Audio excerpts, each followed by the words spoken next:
We are going to start this workshop. We have nice new screens, so we can all see you much better now. Ambassador Bernstein, nice to see you. May we have the roll call, please? Vice Mayor Baxter. Commissioner Flores. Here. Mayor Marino. Here. Commissioner Powell. Commissioner Sachs. Here. Commissioner Weiss. Here. Commissioner Woodward. Here. Thank you. Thank you very much. Commissioner Weiss, would you lead us in the pledge and the invocation? Absolutely. If you're able to, please rise.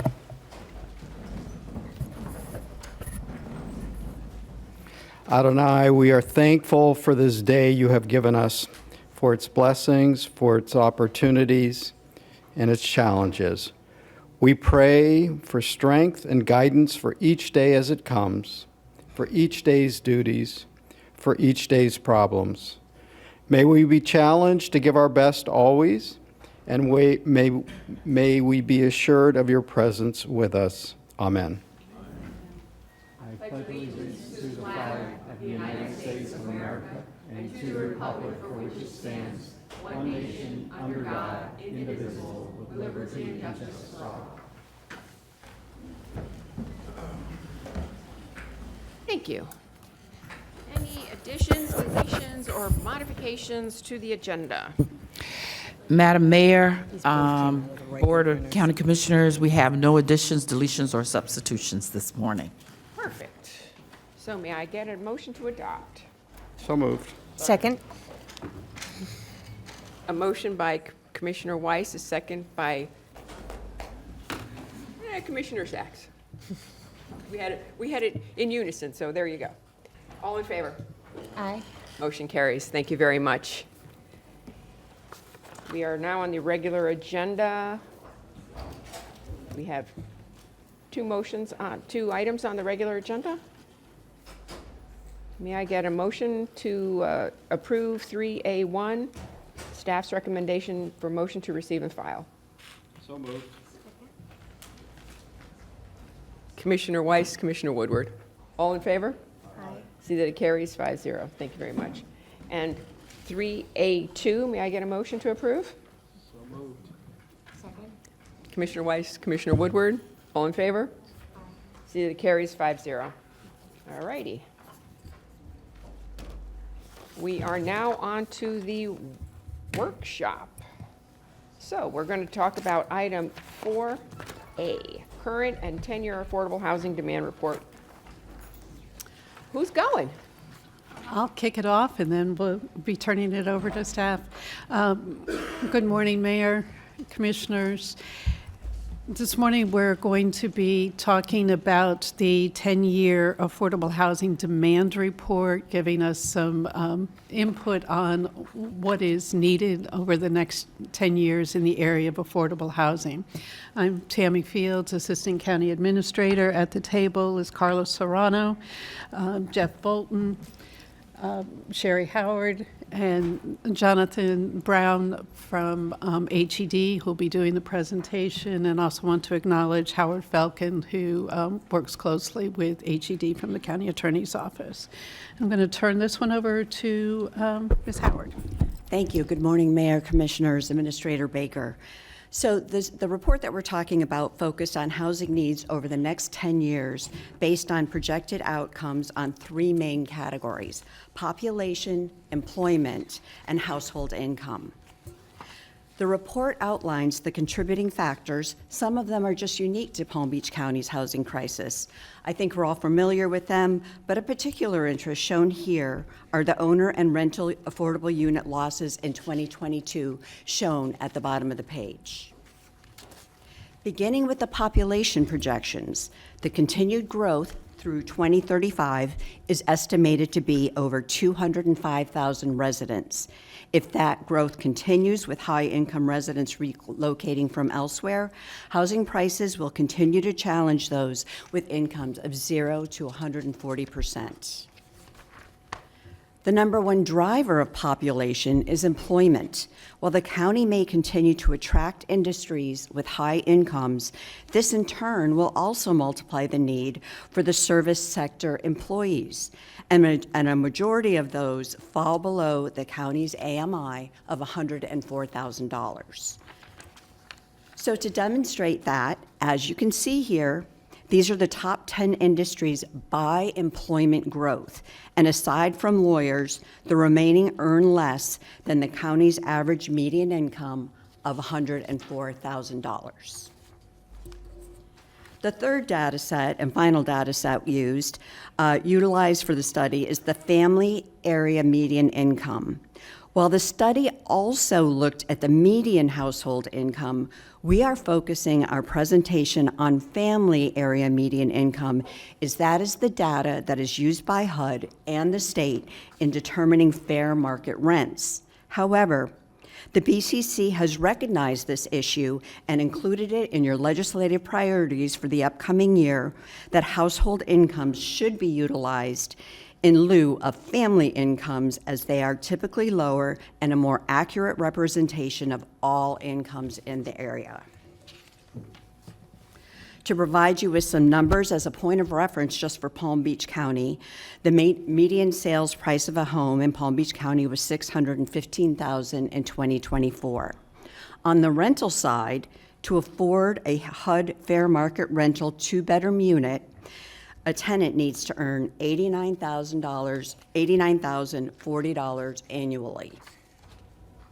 In summary, the housing study results reflected an unmet demand of over 106,000 owner units in 2022, with 83% of those needed for residents that earn 60% or below the county's AMI, and we show what that is here.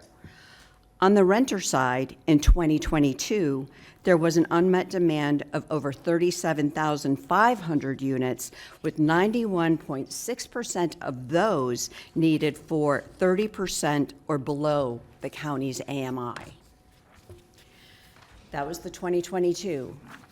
The 10-year demand projection concluded that there will be a need for 149,250 owner units and 52,530 rental units for households with 0 to 140% AMI over the next 10 years. So what are our strategies that we're looking at?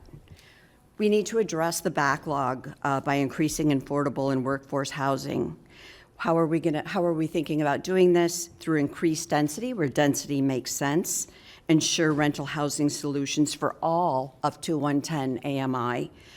Have some particular strategies for those, as we just see, as there is a need for very low income households, 50% or below AMI, and reduce regulatory barriers where we can.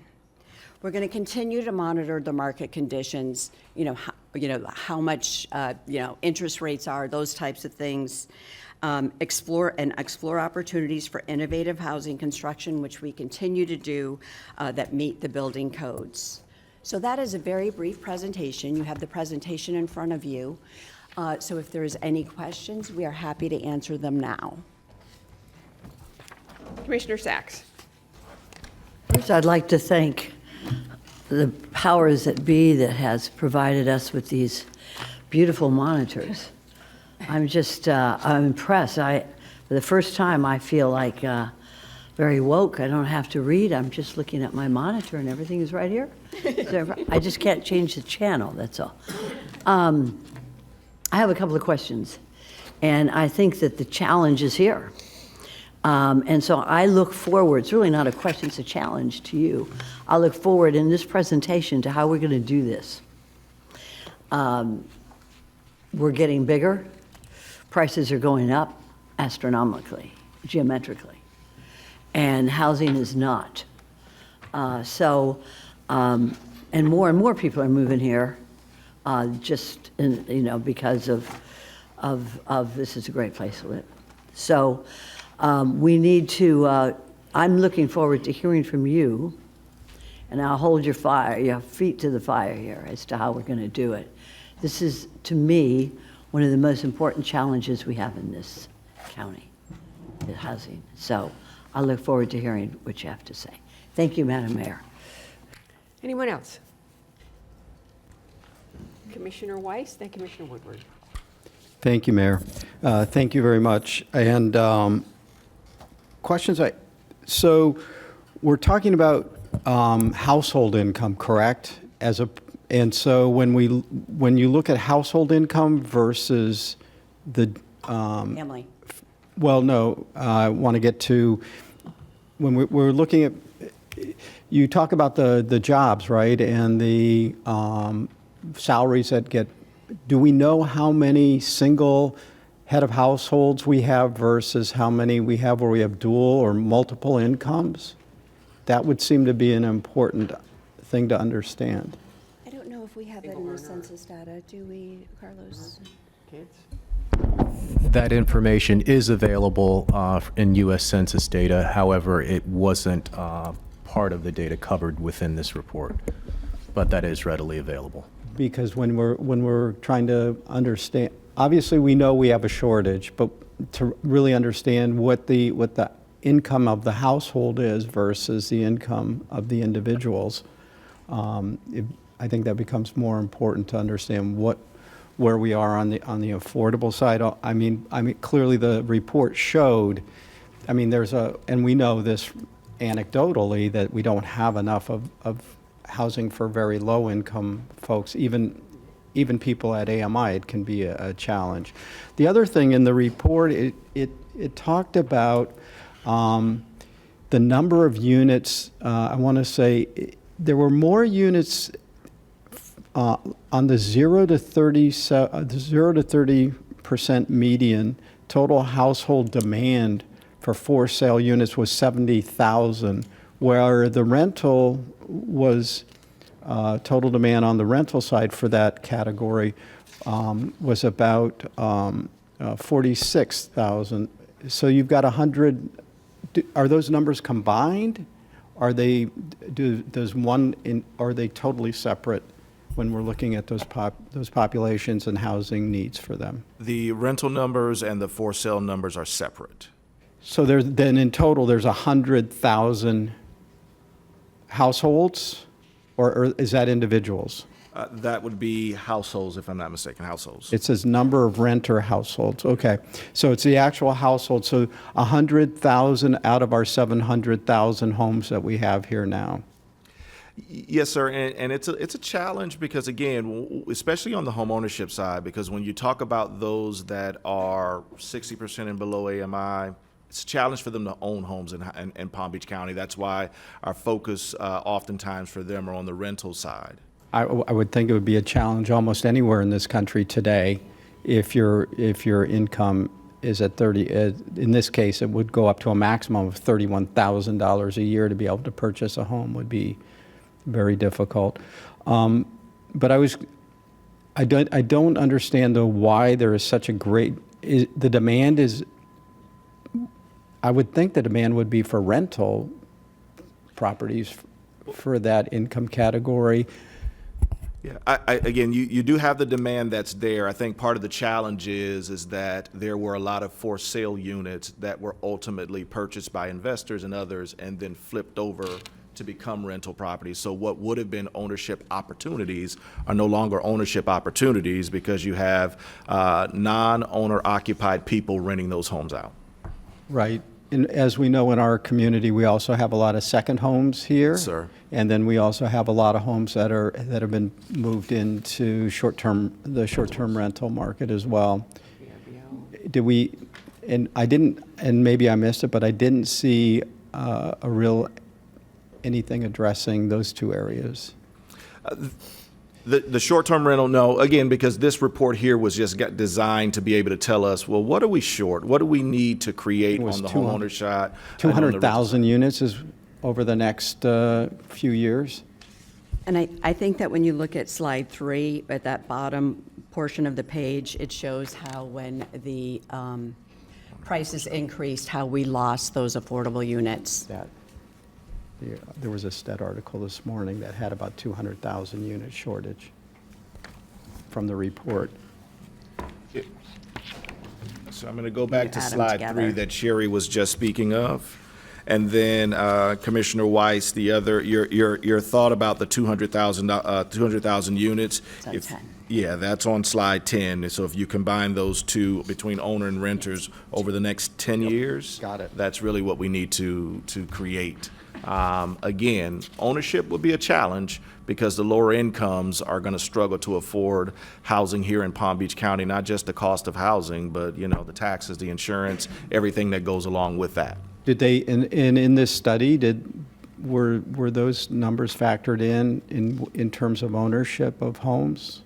Wasn't necessarily factored in from that perspective, but it was factored in from the perspective of how many units are we short in home ownership for those that in a typical time, and again, we're using 2022 numbers, in a typical time, you would be able to create housing for those that are at the lower income, some ownership opportunities, but we've seen over the past few years, those opportunities are far and in between unless they're participating in some government-based assistance programs. Okay. All right, thank you. Thank you, Mayor. You're welcome. Commissioner Woodward and then Commissioner Sacks. Thank you, Mayor. Thank you for the presentation. A couple of questions. I wanted to go back and start with, you mentioned, is it that household versus AMI? How would that, if we were able to, which I know this is dictated by HUD, that we have to use AMI, you said it would be lower if we were able to use household, right? Do we know what those numbers are from this report compared to what our AMI listings are? Typically, Carlos, I'll let you jump in on that. We've talked about that a lot. Yes, Commissioner. The report provides projections of housing unit need, both calculated based on area median income, the standard that HUD and others utilize, and also based on median family income. When based on median family income, the numbers as far as needs projections are slightly lower. Wait, say that one more time. I'm sorry. I was writing. Our needs would be lower if we used family income? The projected number of housing units needed is lower when you utilize median family income within the calculations that were performed. By how much, do we know? So the median family income at the last census was $93,221. The median household income was $76,066, or 18% lower. So when you use the household income, those numbers of incomes, AMIs, the board and administration felt that more accurately represented what the county incomes were, not the area median incomes, which some seem quite high, and that those should be the incomes that HUD uses and the state for our SHIP funds for household incomes. Well, just so I understand better, household versus family, why are those numbers different? Family is actual family, blood relatives, so to speak, or Living in the same relatives. Yeah, household is, if I have two roommates in the house type thing. That's a very So simplified then way they're to just, put the it, family but would be their related, household could be Yes. people not related? yes. Okay. Okay, thank you for that. And then on the slide where we have our top industries for employment growth, quite concerning because the top two are, 125% and 98% of the AMI. Then it goes to 78%, and then we're at 61% and down. And these are our top employment growth industries? By employment, yes. Okay. Swallow that one. And so just that we have made it a policy to only go up to 110% AMI on our projects moving forward. And that puts, because 140% AMI is right now an income of $145,000. But you had on page 8, was it? To afford a HUD fair market rent for a two-bedroom, a tenant needs to earn an income of 89,000. Is that because of the formula we have to use with HUD and the AMI, or is that what the market has right now? Well, it's just looking at the amount of income generated, and then if you're talking about what's affordable to someone, spending no more than 30% of their income toward housing, you're looking at that. What we know here in Palm Beach County is that most landlords are charging well over fair market. They're not looking at HUD fair market rent. They're charging what they believe that they can make. And so while we're saying 89 for a HUD fair market, if a landlord is charging $3,000, $4,000 for a unit, now, those numbers are out of reach. Do we happen to know how we're doing in the market, not our affordable or workforce housing units, as far as occupancy? Are they full? Like, are they all rented out? I know that's not exactly your area, but I mean, we do know that with projects that we're involved in, that they have waiting lists continuously. at above market value. When we're involved in a project, it's not. No. Yeah, I mean, I'm sorry. do we know where the market is? The Oh. market's really high, but are they, is that the price? Are they full? Is there a wait list for above market rental units? I don't know. That's a great question, Commissioner. I'm not sure if the market rate units are vacant or available. I do know that there are times when landlords will leave units vacant until they get the rent they're looking for. But I don't know what the current condition is with regards to the market rate units. Do we have a way of finding that out? I even saw on the news this morning, they were reporting like a 10% decrease in condo sales for last year. So I'm just kind of curious, is the trend, is this kind of cooling some? Are we ending up with a lot of vacant units that maybe the market will correct itself some? Go ahead, Carlos. The rents are coming down. Yes, we can get that information for you on current or recent occupancy rates amongst rental housing in the county. Okay, thank you. Thank you. Administrator Baker, your light is on. Would you like to say something? I was following up with the question Commissioner Weiss had on the percentage of single head of household. It's on our planning page under demographics, the county profile. Actually, for a one-person household, it's 17%. For a family household, single-parent household, 26%. Together, roughly, that's about 43% of our households that are single head of household, whether it's one person or one person with kids or to that degree. One income earner. Yes. Used to be 45, we're down to 43. Ask her a question. Follow up from Commissioner Weiss. Yeah, thank you, Mayor. So does that mean, if we're talking about folks that are on retirees, is that included in that 17%? That is included. That is included. Okay, all right, thank you. Thank you. Commissioner Woodward, any more questions? Commissioner Sachs, your light was on. Thank you, Mayor. Proceeding along with what Commissioner Woodward was talking about, do we connect with the Realtors Association in terms of the market, the housing market today? Yes, we can. We have and we can. I think that's a good idea to answer those questions because they know the market better. I mean, we don't know the market. They know them. That's their business.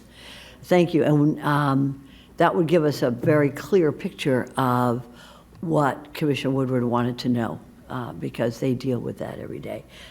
Secondly, we can't control county government, different types of occupations or how much they make. Interesting that lawyers' monies are going up. What can I say? But we don't control that. What we can control is housing, affordable housing. And so I'd like to turn to page 11, strategies. This is a very important page because this is our solution to the housing crisis today. Increased density where it makes sense. What does that mean?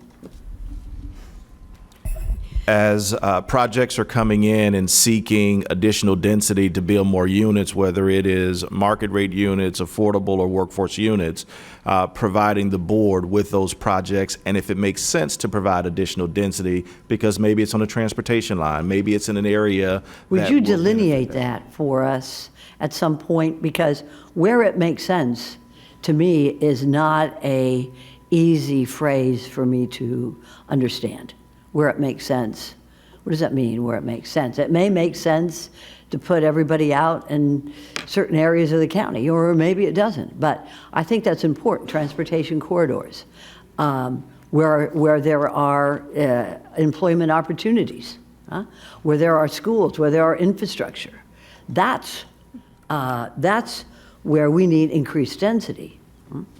And then going back, reduce regulatory barriers. What regulatory barriers does the county have today that is stopping housing from proceeding? Great question, Commissioner. So, and I would look at it more than just the county. I would look at it as well as the municipalities.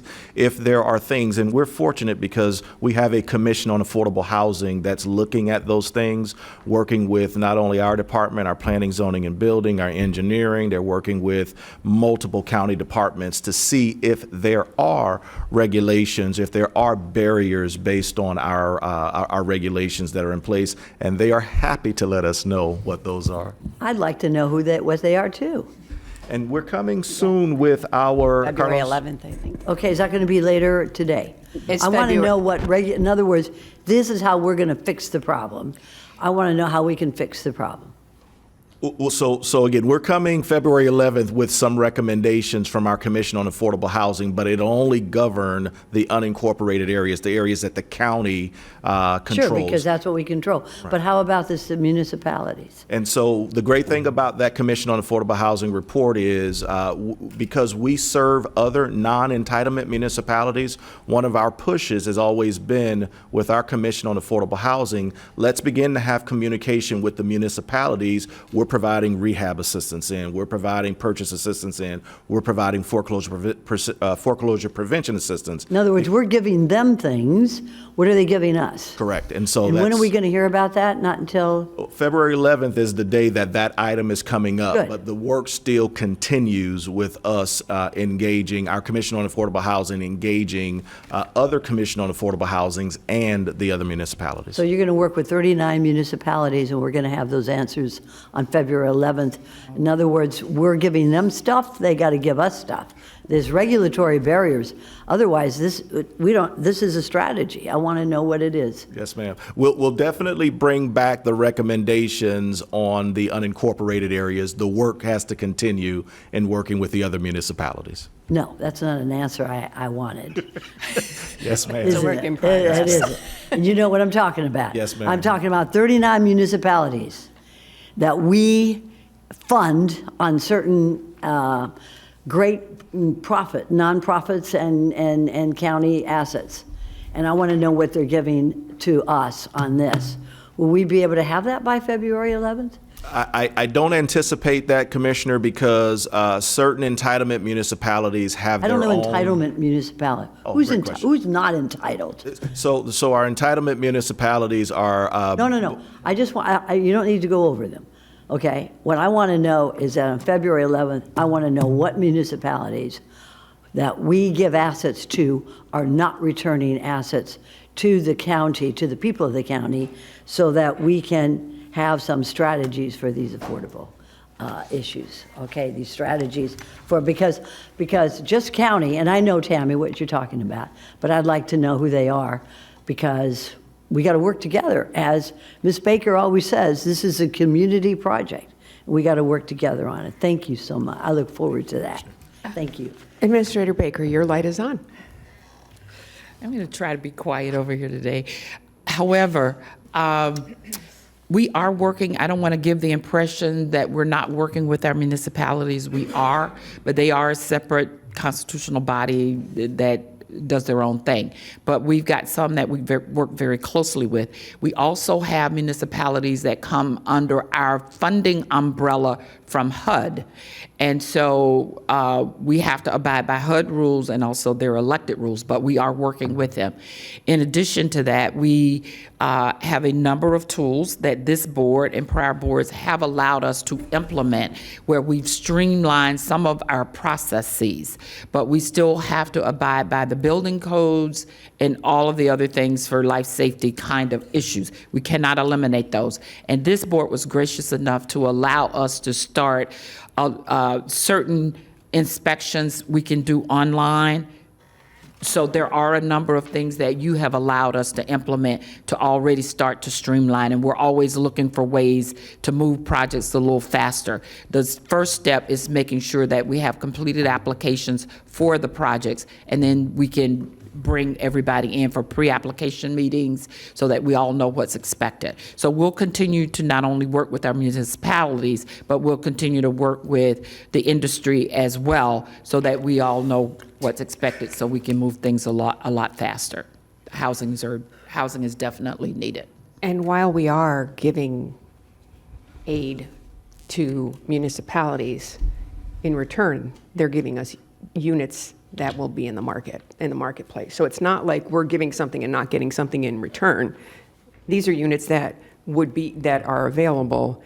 They're just in an area that is not unincorporated. They're in an incorporated area. So it's kind of like an interlocal agreement when we're giving support to another municipality. It's because we're doing a partnership. So Commissioner Sachs, I think does that help answer your question, where it's really, we may be giving them assets per se, but what they're giving us are units, whether it's in the municipality or in unincorporated? Thank you, Mayor. And you kind of brought it right down to the point, and I want to be sure. 39 municipalities. We may not be giving all of them assets, but I want to be sure that they give us, to the county, in return, as the mayor so aptly said, units. So we talk about only county, unincorporated, and we talk about municipalities. I don't know, these numbers here, loss of units priced below 400,000, which is listed on page 3. That's the entire Palm Beach County, including our municipalities. So we need to get a clear picture. In order to get a clear picture, we need 39 municipalities and we need unincorporated county. And you're going to bring that back on February 11th. As the mayor so aptly said, let's just make sure we get quid pro quo. Otherwise, that's fine. I just need to know what cities are not giving back. Thank you very much. Thank you, Mayor. Thank you. Commissioner Flores, your light is on. Good morning, thank you.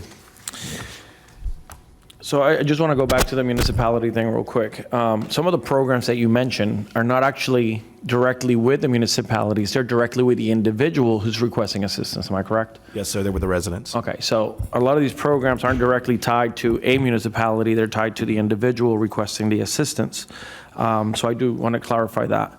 I think the other point is, I love the idea of working with municipalities because I think they're also part of the solution to this. And my question to you guys is, have we offered them some of the tools?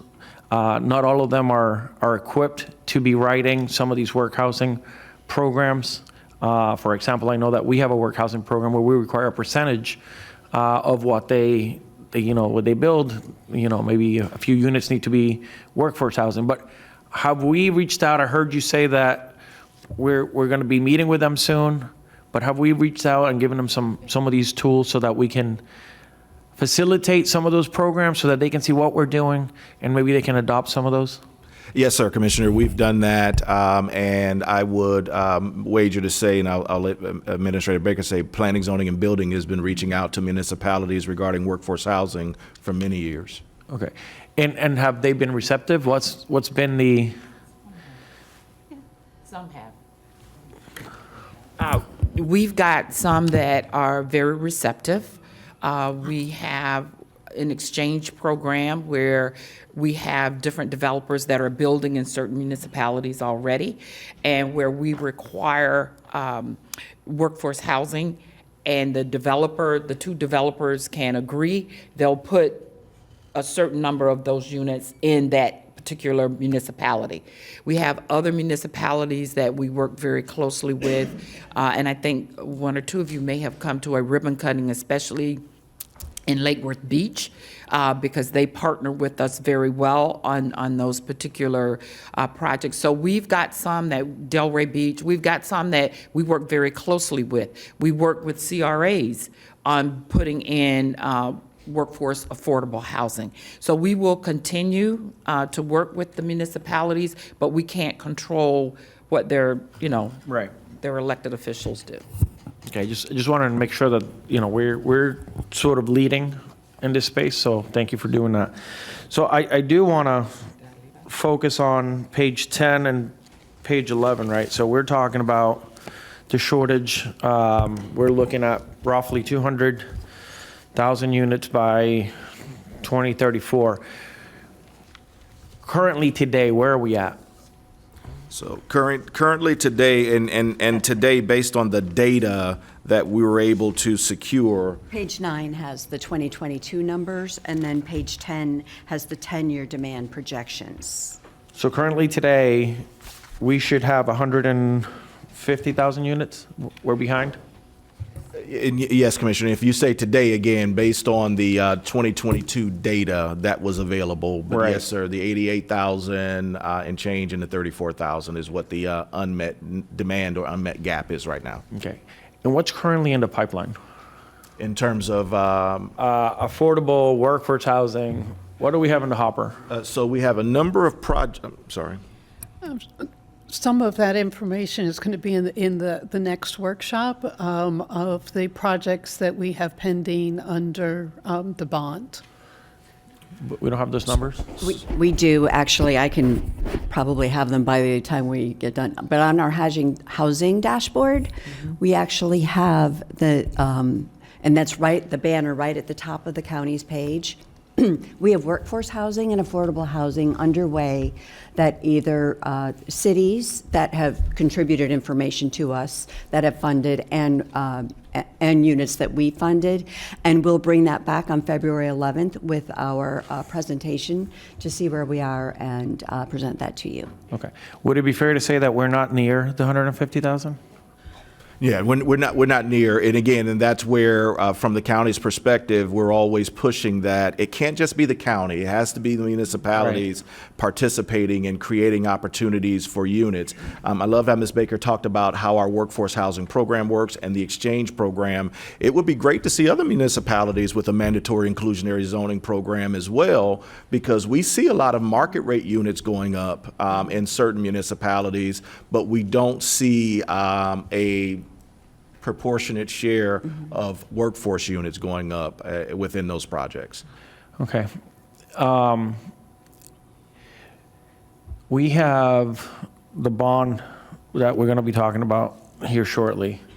I believe there was 11 projects that were originally approved. Am I correct about that? There was 12. 12 12, projects. okay. Yes. And out of those, I think some have sort of faded because the funding is not quite there. So we're looking at a program that's stalled a little bit. I think that's fair to say. And then I'm learning about in lieu fee for workforce housing when we request the builder to have affordable or workforce housing units.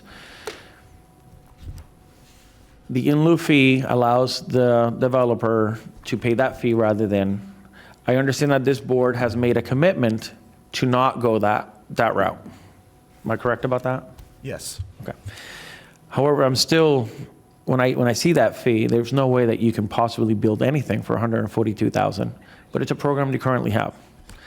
Then when we look at the exchange program, which uses the 142,000 threshold, what they're doing is giving that money or asking another developer to build that unit, but they only pay 80% of the 142. I just got a lesson on this Understood. at the zoning meeting last Thursday. And I understand that if they don't meet that requirement within 3 years, there's just a surety bond that gets issued to the county. Is that correct? I'm not, I was going to say, I'm not as familiar with that side, Commissioner. He knows where I'm going. I was inching closer.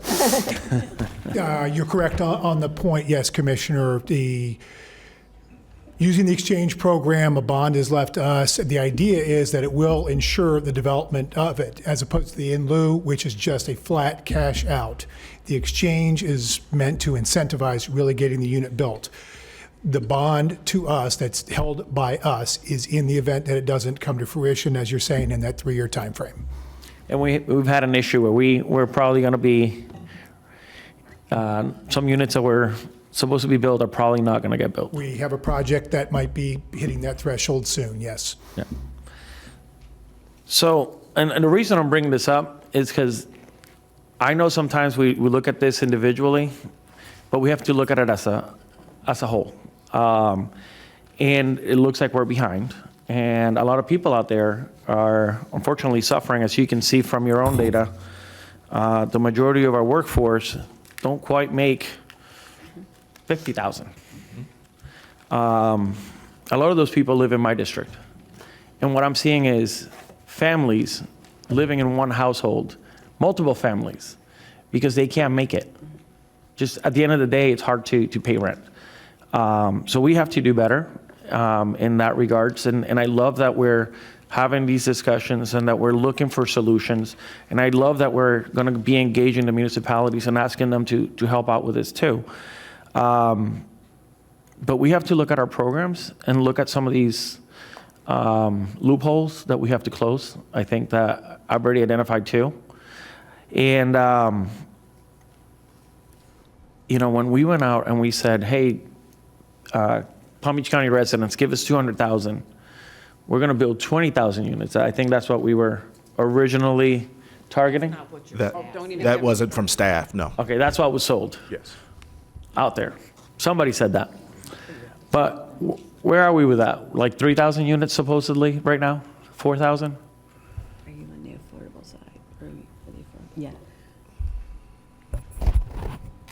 So I guess that I want to make sure I'm answering that question correctly, because In the pipeline, just the pipeline, the 12 projects. If taking a look at our housing dashboard, we're at over 9,300 units. Okay. But again, that's not just bond, that is all of our Oh. programs, and that's not just Palm Beach County, that's other municipalities that have included projects. Now, does this mean that all municipalities have put in projects?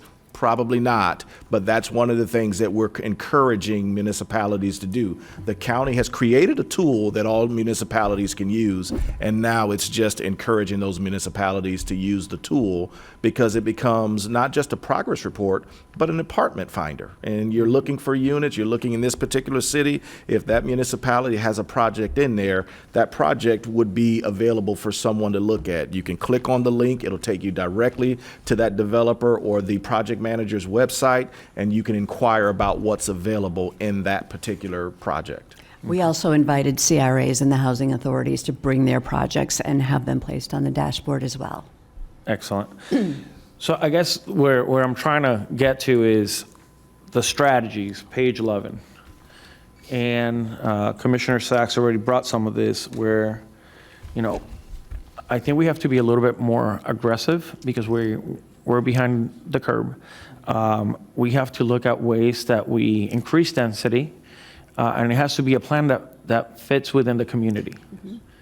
Because when we applied these broad, you know, strokes throughout the county, they don't quite work. Yes, sir. So we should be respectful of the communities, but we should also be creating density and height bonuses wherever we get those opportunities to allow the developer to build more units and also request higher workforce housing units too. I think that program's lacking a little bit. I think we should be a little bit asking for a little bit more when we are giving bonuses. And I think that's another area that we could be working. So I'm looking at Patrick. He's taking notes. Thank you. And the regulatory barriers, You know, that's something I kept hearing over and over and over, that getting a project through in Palm Beach County is really tough. And that's when Green Acres and Palm Springs and some of my municipalities win, because a developer rather, annex into a municipality, because over there it's going to be half of the time that it's going to be here at the county. And if they don't have a workforce housing program, guess what just happened? We just lost units. So we really have to work with municipalities. We also have to work in cleaning our own processes so that we are able to get these units online quicker. And this is business at the end of the day. It's us or a municipality. So we have to be competitive in the process with our municipalities, because otherwise they're going to annex into municipalities. And that's a reality. A lot of these municipalities, the way they're growing is by, projects that come into the city. And I think it's a great way for them to grow. But if they don't have workforce housing programs, we're losing units. So we have to be competitive in how we do business.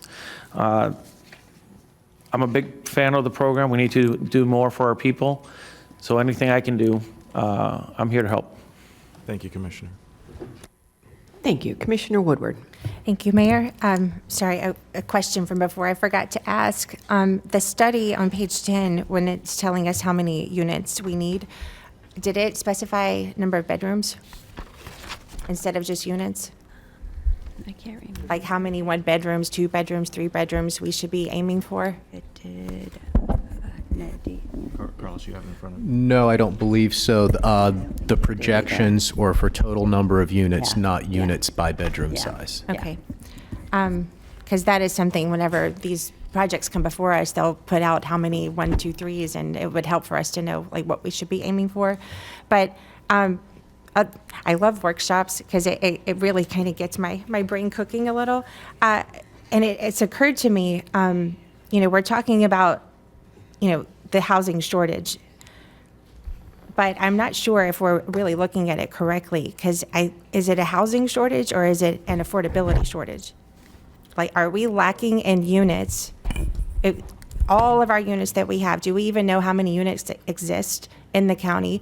And I know how many aren't affordable, but I guess I'm just trying to get to, if it's really that, do we need to build our way out of this, or do we need to find a way to also tap into existing inventory and make those affordable? It's both, Commissioner. It's both. The thought has always been is if you build more affordable units, that will hopefully impact the market, and then the market rents will come down to some level of affordability. So it's creating new units with the anticipation that some of the existing units, the cost could come down in those units. Well, it's just, if we're looking at, we're having a 150,000 unit shortage, I don't know that building another 150,000 units is the right way to approach this. And part of it, yes, we need to build more. But what I'd like to see as part of our strategies is how can we use existing inventory? How can we use, I know that housing authorities have voucher programs. There's ways that, I even had someone approach me about if we were to offer rehab grants for certain housing units and then deed restrict them. We do that, yes. So is that can't be part of the bond process? I know that was a specific, it has to be built. But so what is our program for that? Because I wasn't even aware. Yeah, no, so we have, one of the things when we established the bond program's goal was to create new housing units.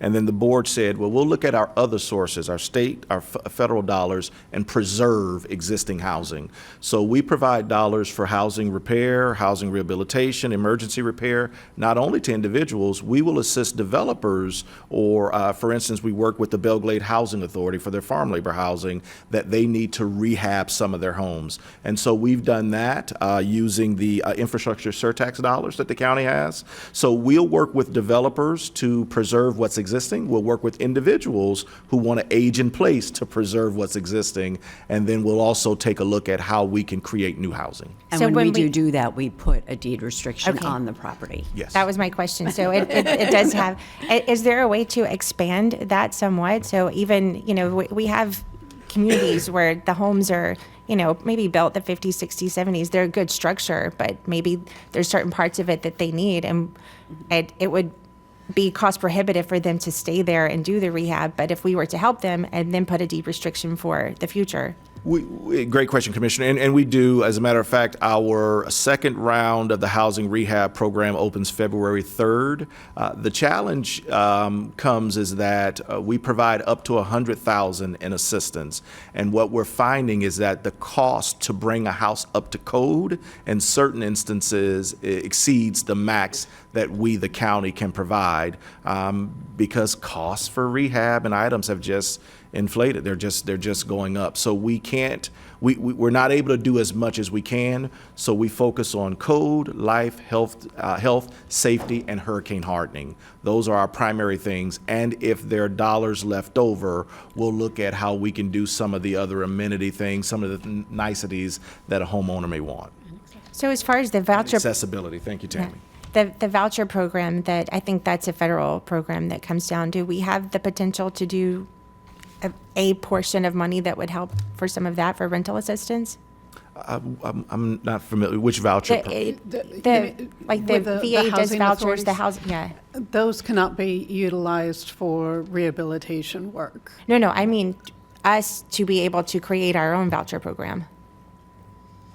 Those voucher programs are limited to sanctioned housing authorities under that HUD has prescribed. And it's not necessarily a voucher program, but the county, and thank you, Board, thank you, Administrator Baker, have always been kind of forward-thinking, even in terms of the assistance we provide, that we provide as repayable loans. And so money comes back to allow us to do more. It's not necessarily a voucher, but money does come back from our programs that would allow us to touch more homes and more properties than we typically would touch. Not a voucher, but it's money that the county, that comes back because of the way the programs have been designed. Okay. Well, I just would like to say, we can't build our way out of this, and I don't think we have to. It's because we don't need that number of units, but we do need to build some. I just would like to see a few more strategies that would utilize existing housing that's there, and how we can either expand it or rehab it, just different options for that. Thank you. Okay. One of the things that the board has already recommended to us and we've implemented is having those longer deed restrictions.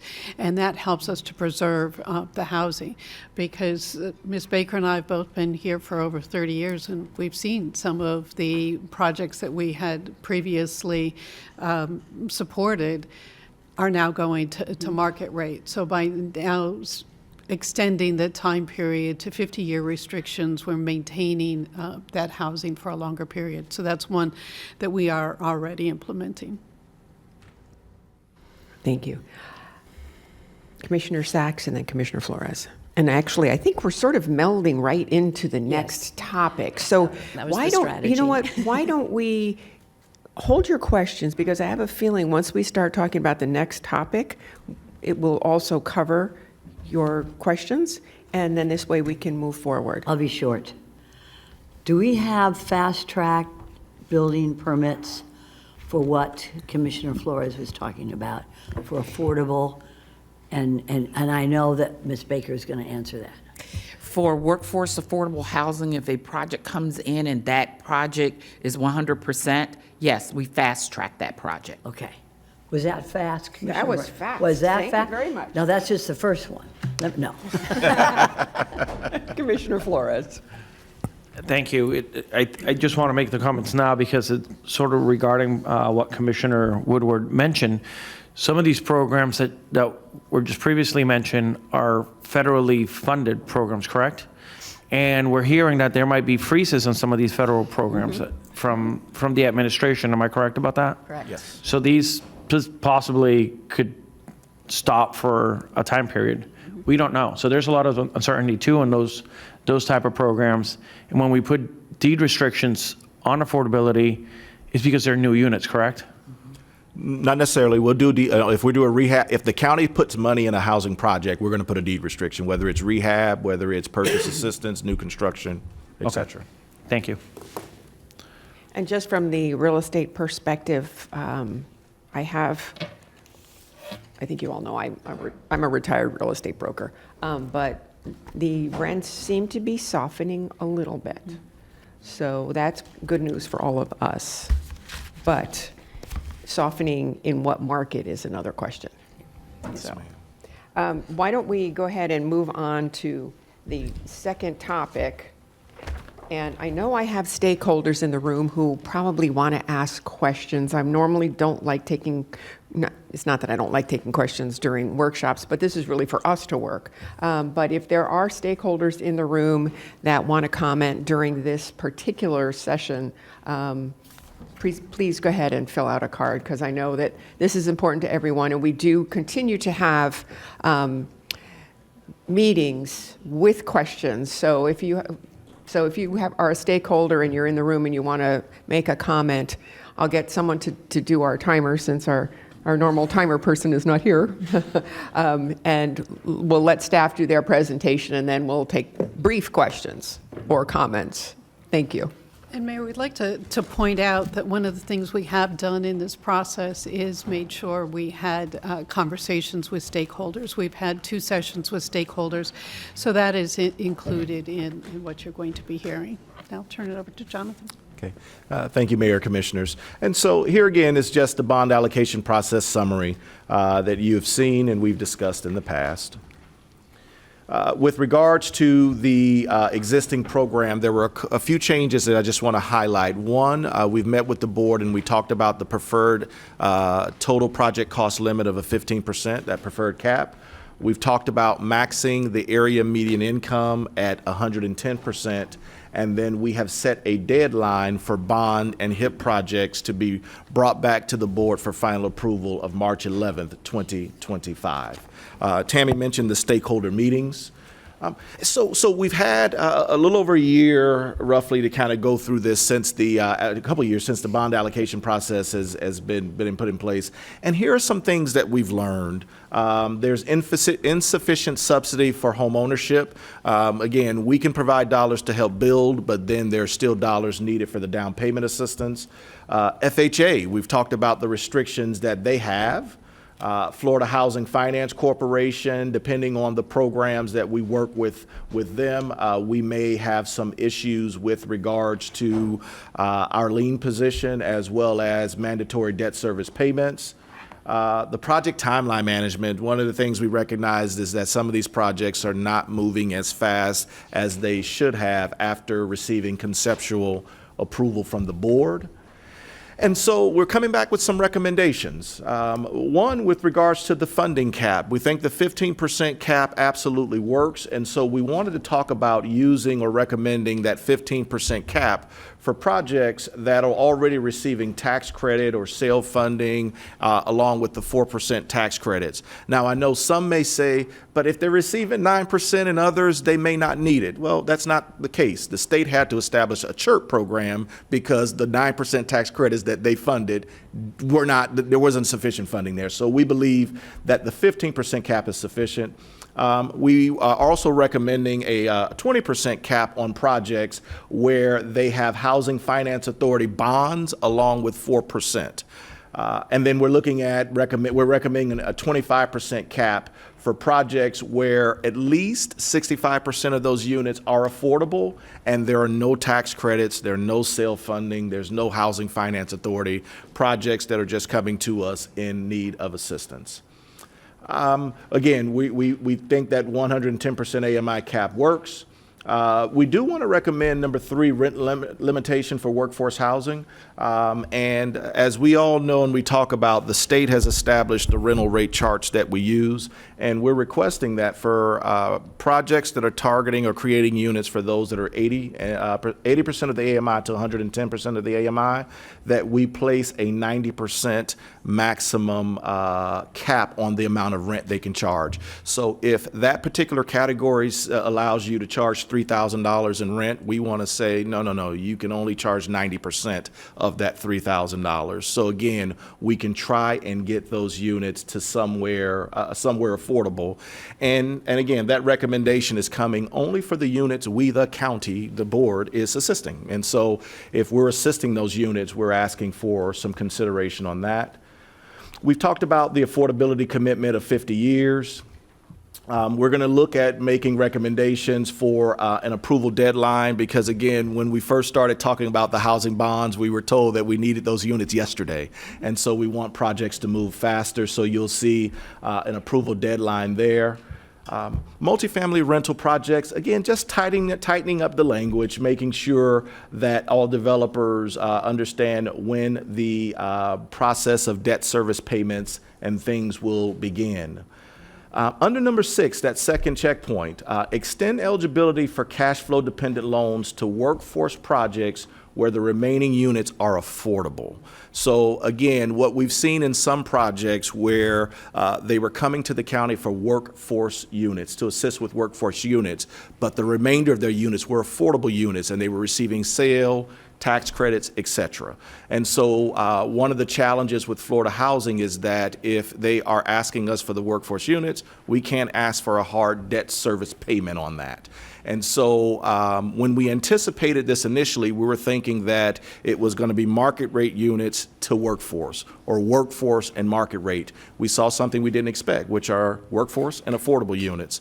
And so we're asking for some considerations there just for those projects. If you are a fully workforce housing developer, we're not asking for that. If you are a project and you have market rate with workforce, we're not asking for that. It's just for projects that are affordable and workforce only.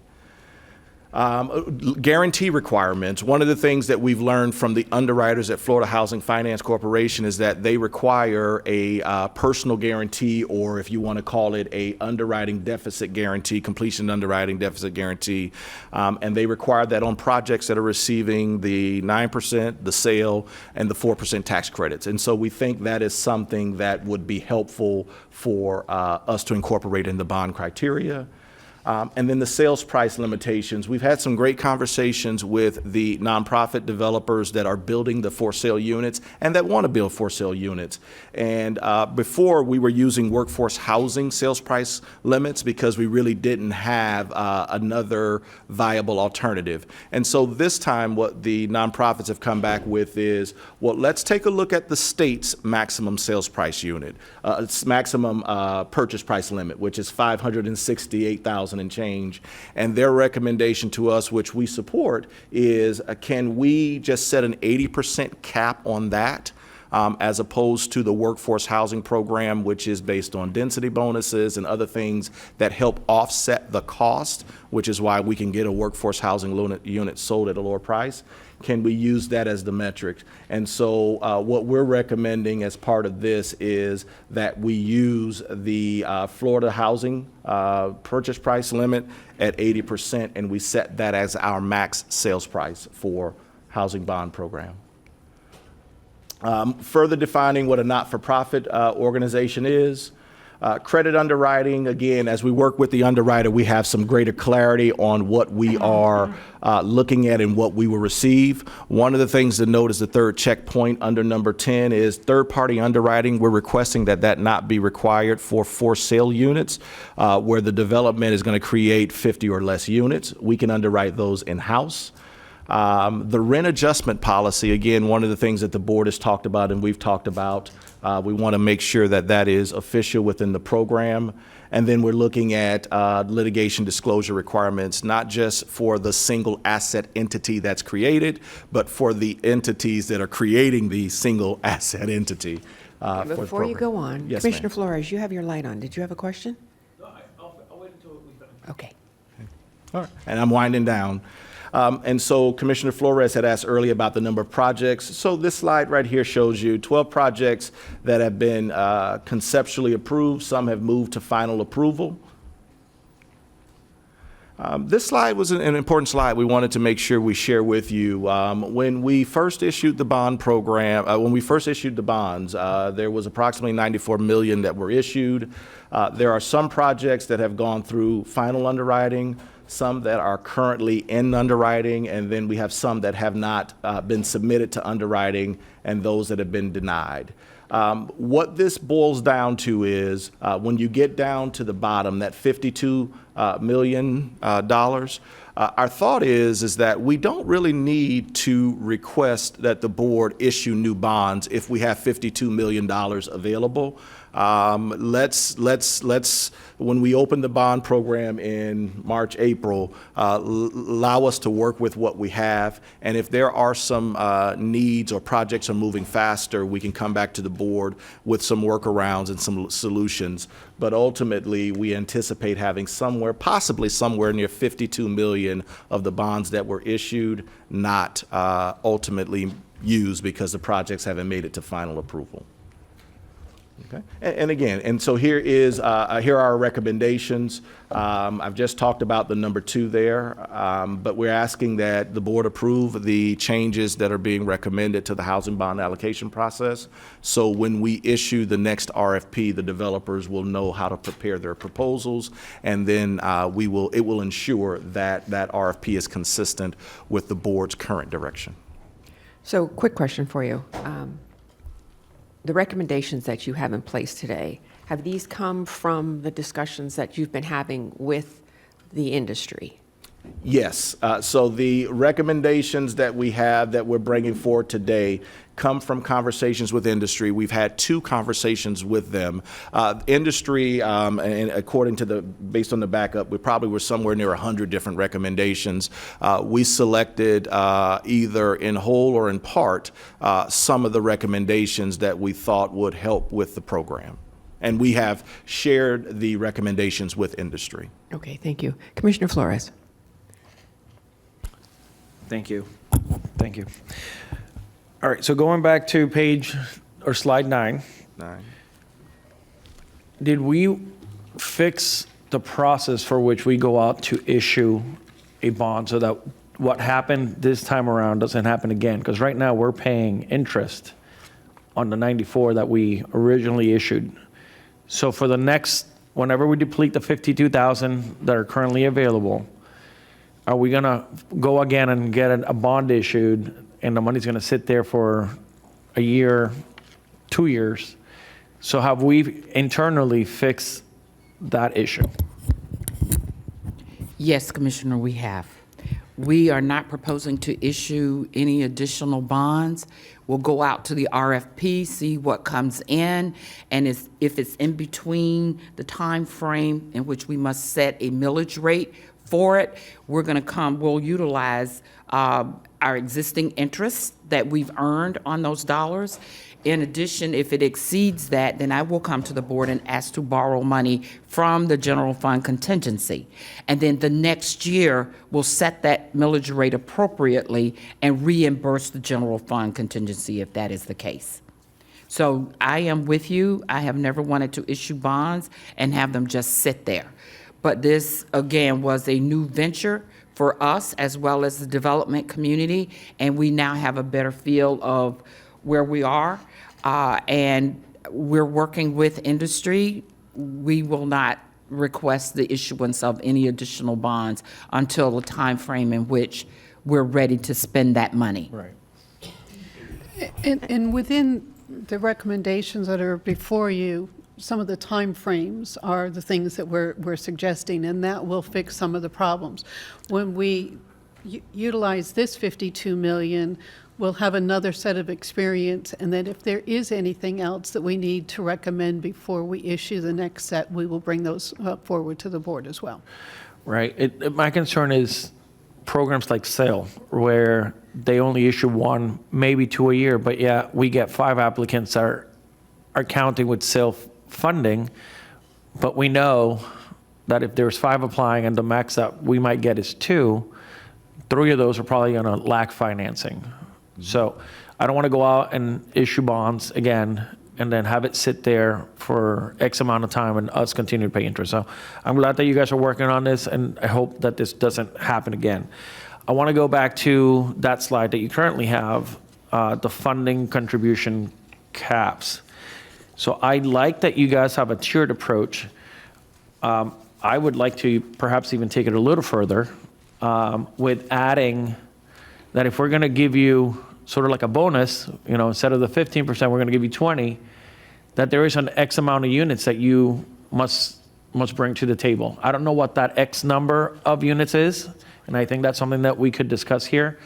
And then if you're going for 25% of the funding, then X amount of units should, because we're allocating more funding to this project, so we should be getting more units. And then the other thing is, if we are going for 20 and 25, you're going to give me 60 years of affordability or whatever that. I'll let you guys work on the technical terms. But so that's just my personal opinion, that if we're going to give you a little bit more funding, we should be able to get a little bit more in return. Yes. Commissioner, just a question. So on number one, that third bullet, we say that at least 65% of those units have to be affordable. For the 20% cap, is that something you want us to look at as a percentage, or are you talking total number of units? I think a percentage would be fair. Okay. We're always looking for more than less, that's for sure. Agreed. That concludes my comments. Thank you. Thank you. Commissioner Woodward. Thank you, Mayor. On your recommendations, number 5 on the next page, I just wanted to confirm on the timeline of what we had last time and what is new from what it was. Could you just drill down on that a little bit, please? It's all kind of new. One of the things that we realized, and we came back to the board, is that some of the projects aren't moving. We need to set a deadline. And so instead of having that March deadline that we've set currently, what we're suggesting here is that, because again, it's all new, once the board issues a conceptual approval, that project has 30 days to pay and get into underwriting. And then after the underwriting is complete, which could be 45, 60 days, then that project will have 60 days to demonstrate that it's shovel ready. So that way, again, we can bring it back to the board for final approval. So it's all relatively new, but it's really geared to making sure we meet the board's request of, we need units yesterday.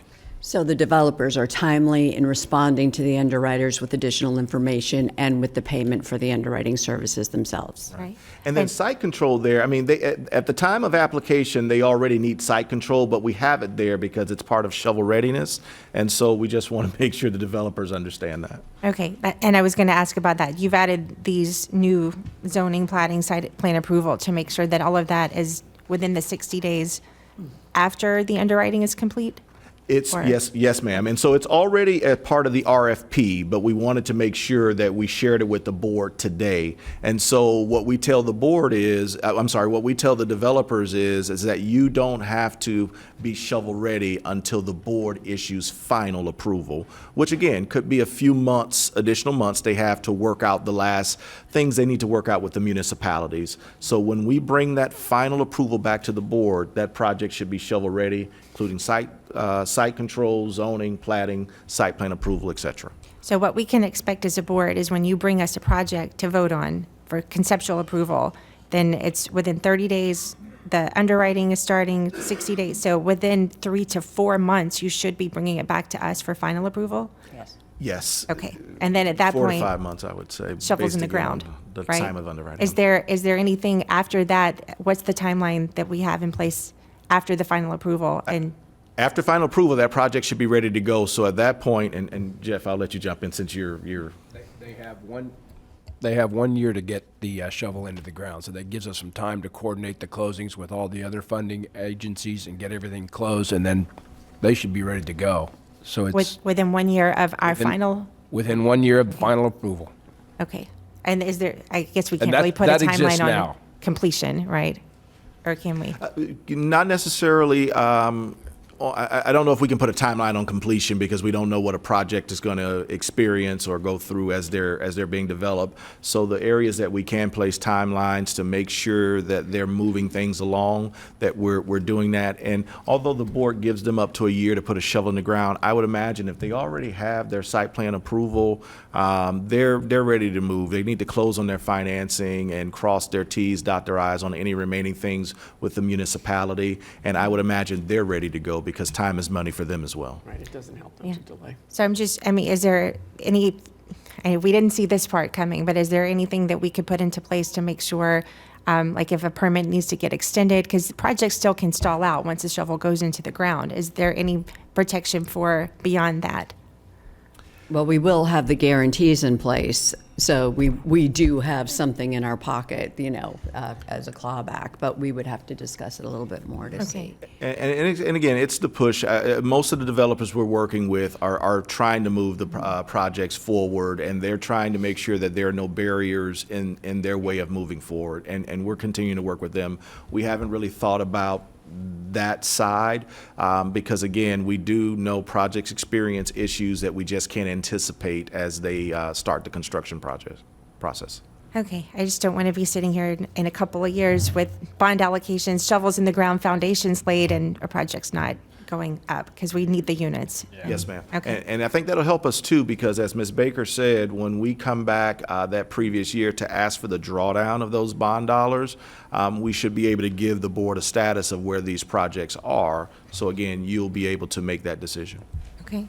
And then on number 6, the loan terms limits, you're extending the eligibility. Like what is it now, and what are we changing? Great question. So right now, the language is if you are a workforce housing project, you're requesting dollars for us to do workforce units, that it is a hard pay loan. There is no opportunity to do cash flow dependent. And so the issue is when we talked about a workforce project that's doing affordable units, and those affordable units are receiving sale, 9% or 4% tax credit, the state is saying, but you can't have a hard pay requirement there. And as a result, you've heard us in some conversations say, we got to flip it to another funding source because it doesn't work here. We're trying to make this, the housing bond program work with workforce units where the remaining units are affordable. Okay, thank you. And then the last question on number 8, the sales price, we're changing it to the 80%. What was it before? Right now, it is based on the workforce housing units, and so workforce housing sales prices. So depending on the tier or category that a developer is building in, the current units, a low-income unit, the max sales price is $218,400. Mod 1 is a $280 and change. Mod 2 is $343 and change, and middle is $405. What we are hearing from industry is that, but it's costing us $380 to, or more to build. And so if you're telling us we have to sell it at $343 when it's costing us $380 to build, where does that developer subsidy come from? It's great, county, you're going to provide down payment assistance, but we need a developer subsidy. And so what we're looking at is an opportunity to increase the limit. It doesn't mean they're going to sell at this limit, but it gives us an opportunity to increase the purchase price limit. And then developers should be able to build those units and not necessarily build them at a loss. So this number, this 568 that's set by the Florida Housing Finance Corporation, how does that number get figured? That number is, and Carlos, correct me if I'm wrong, based on the local housing assistance plan, I want to say it is 90% of... I think it's something like 95% of the area median sales price the prior year, something to that effect. So then where does 454 fall on the affordability scale? So again, great question. So it's above what we would consider for a workforce home, but it's below the 568. It just, again, it provides a little bit more room for a developer to build for sale, especially in light that we saw the report and we're lacking in some for sale units. It just gives us the ability. It doesn't necessarily mean that they're going to sell at 454 because ultimately they have to sell to someone who can meet the income requirements. but it just gives them the purchase power to do that. The reason we came up with the 80%, or the nonprofits came up with the 80%, is they factored in that 20% of a project is land costs. So if we subtract land costs, we're left at 80%, and then the 80% would equal the 454 and change. So it would be above the 110% mark that we're setting on everything else. It would be, well, again, it depends.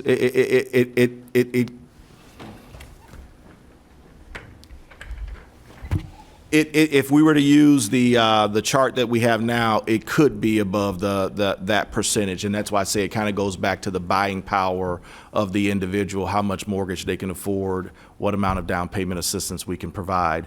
From the for sale perspective, we limited on the rental to 110, but there wasn't necessarily a limitation on the for sale side. So we're still operating as if we can go up to 140% AMI on the for sale side, because those individuals are at a better income place to actually own and purchase a unit. They have more buying power because they have more income. Commissioners, there's also one other important distinction with a for sale is we get paid back a lot quicker on the for sale units. When the units are sold by the developer, then we get our repayment. So that money will go back into this fund that we'll be able to use for additional housing. And as many of them commented, the only way for households to be building generational wealth is by having the opportunity for home ownership. So we get paid back a lot quicker here and can reuse those funds in the for sale units. Okay. Well, I'm not 100% on that one, but when they come to us, we have the ability to look at it project by project basis anyway. Yes, ma'am. Right. And we can look at that percentage now, Commissioner. If you say, 80% is too high and we want to look at something less, we can. That's a big number. I mean, I don't know what the. It's a lot of dollars. Yeah, that's a. Part of the reason why staff supported it is because when we're seeing buyers come through either on our first mortgage program or even on our down payment assistance program, those houses are in the 415 to 450 range. And so we're already providing down payment assistance for buyers who are having to purchase houses at this rate. That's why when it came to us, we didn't really push back on it because it's consistent with what we're seeing. So we would be subsidizing the building of the house and providing down payment assistance? If the buyer needs down payment assistance, yes, ma'am. Well, I would think they would at this number. If they're qualified by that income, I would think they would need down payment assistance to get into a $450,000 house. Possibly, it depends. If they've sold their home, because again, you don't have to be a first-time home buyer to be part of this program. If they sold their home and they have cash available, then we may not have to, which we've seen in some instances with workforce housing, where we did not have to provide down payment assistance. I'm not a fan of that one, but yeah, the rest of the board can pipe in now. Thank you. Administrator Baker. I want to make sure that we're all clear that this board and prior boards have ensured that when we require workforce housing, not necessarily affordable, but workforce housing, we've given density, and we have to run it through a certain program to ensure we're not hurting the developers when we are requiring the inclusion. So, Patrick, would you mind sharing a little bit more information with the board on our process? And just to keep the distinctions clear, as Jonathan walks you through so many of the programs that HED runs, the workforce housing program, which every staff report you'll see at zonings on Thursdays, that's residential, you'll see the calculations in there. So there are percentages that apply to each one, but it comes through the zoning process. They could be taking bonus densities, they might not be taking bonus densities, but there are set aside pieces that are out there. So what we have done is two different levels. One, there's a state law out there now that says you have to fully compensate for what you're extracting, if you will, through those, which we were doing long before in the form of financial analysis. Back to when we first wrote the program in 2006, we run model pro formas. and setting aside our percentages to ensure that profitability is still delivered on for sale product and the capitalization rate is still met on multifamily rental projects. So we do that every time we make changes to the code. We will be talking to you informally to get your direction on potentially making some changes at the February zoning meeting, and this is based on previous direction. If you did direct something to be done, we would take that, look at the code, we would run it through that analysis, because we wouldn't recommend anything to you that did not deliver that basically a 10% rate of return on for sale product, and then I think we're about a 5.5% capitalization rate on rental. And we'll have our consultant here as well to walk through and talk that piece through.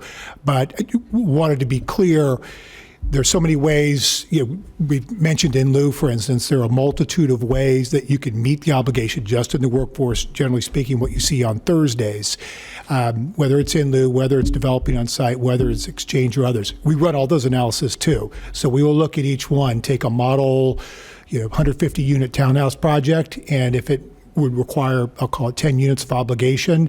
If they met it through any of those, what is the profitability? So multitude of ways to do it, a lot of things going on, probably can dive deeper. I know you've got so many things going on here we're talking about. We could begin diving deeper into that starting in February as well. But through the allocation process, I'm sorry, you cannot get any bond money if you're getting the density through the workforce housing program. So you can't double dip that way. Well, if I could, because I know several years back, we had some workforce housing for sale units that couldn't be sold because the market, we couldn't find qualified buyers. And I believe the county, we had to actually purchase those units. What protections do we have on this that they can't just be sold at market rate because they can't find a qualified buyer to purchase them? Yeah, so we would ensure that as part of the process, Commissioner, and they would understand that those units would have to be for sale units. And then the other thought, the workforce, the issue wasn't that they couldn't be sold, it was the time that they needed to be sold, because ultimately we purchased them and then we sold them. It was just we needed more time than the developer. Well, I mean, we sold them, but otherwise they could have. They could have gone back to market. Yeah, they could have gone back to market because, it took longer to find qualified buyers that could do it. And that's my concern with having we're pulling two different numbers here. We're pulling 80% of what the market is, and then putting affordability criteria on it that doesn't really doesn't match with what the market is. So that's my concern with this. I don't want us to get in the same situation where we allow a sale price that maybe can't match what our workers can afford.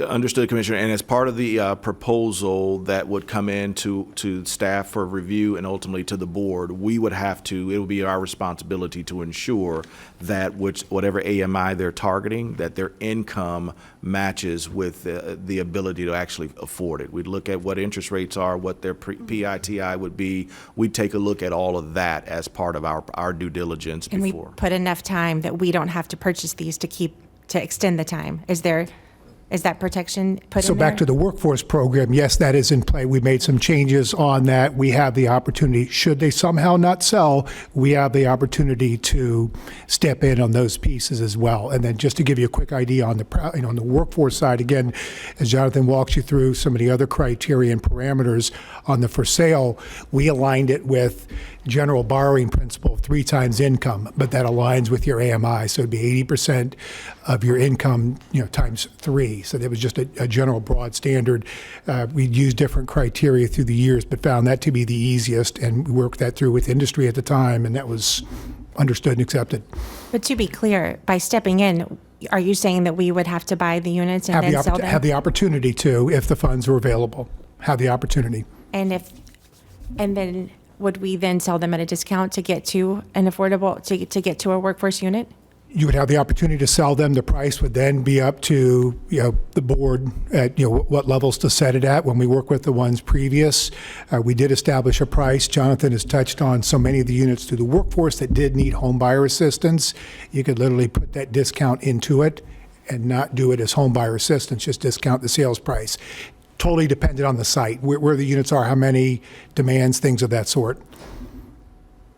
The bond program does not have a provision to that in the time frame that they would revert to a market. So that's not an option with the bond program. In this program there, though, we bought those houses at that time and sold them at the same price that we paid for them. So we. So with the bond, though, we're protected that they would not be sold? Correct. That's not a provision in the bond program. Okay, thank you. Commissioner Weiss? Thank you, Mayor. My recollection is we did have to buy down the price on those units to get them sold. There were ones that were in the program, and then the ones that the developer actually could not handle themselves and sold back to us additionally. We got them at a reduced price ourselves. I can't remember all the details. There may have been a few that needed home buyer assistance. We passed it through and we provided some home buyer assistance on those units, but we passed through the discount that we bought them at to the homeowners. Understood, And we wrote that but into we the had deed to- too, so they have to pass it on to the next home buyer. Understood, but I mean, I think the fact is that we had to buy them down in order to get them sold. In that So case, they yeah. needed additional subsidy.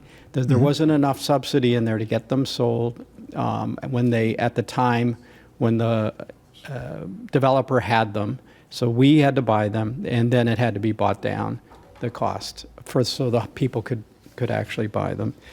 But that's not what I wanted to really talk about.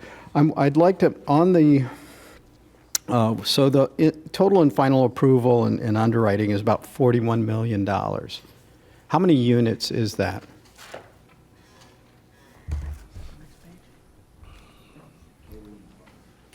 Yeah. And ultimately, I'd like to know what is the subsidy per unit?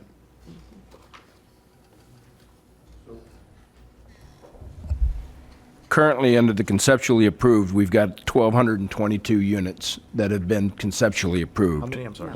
We've got 1222. 1, 2, 2, 12, yeah, currently under final approval, we've got 511. 511. And then underwriting, I have to do some math here real quick.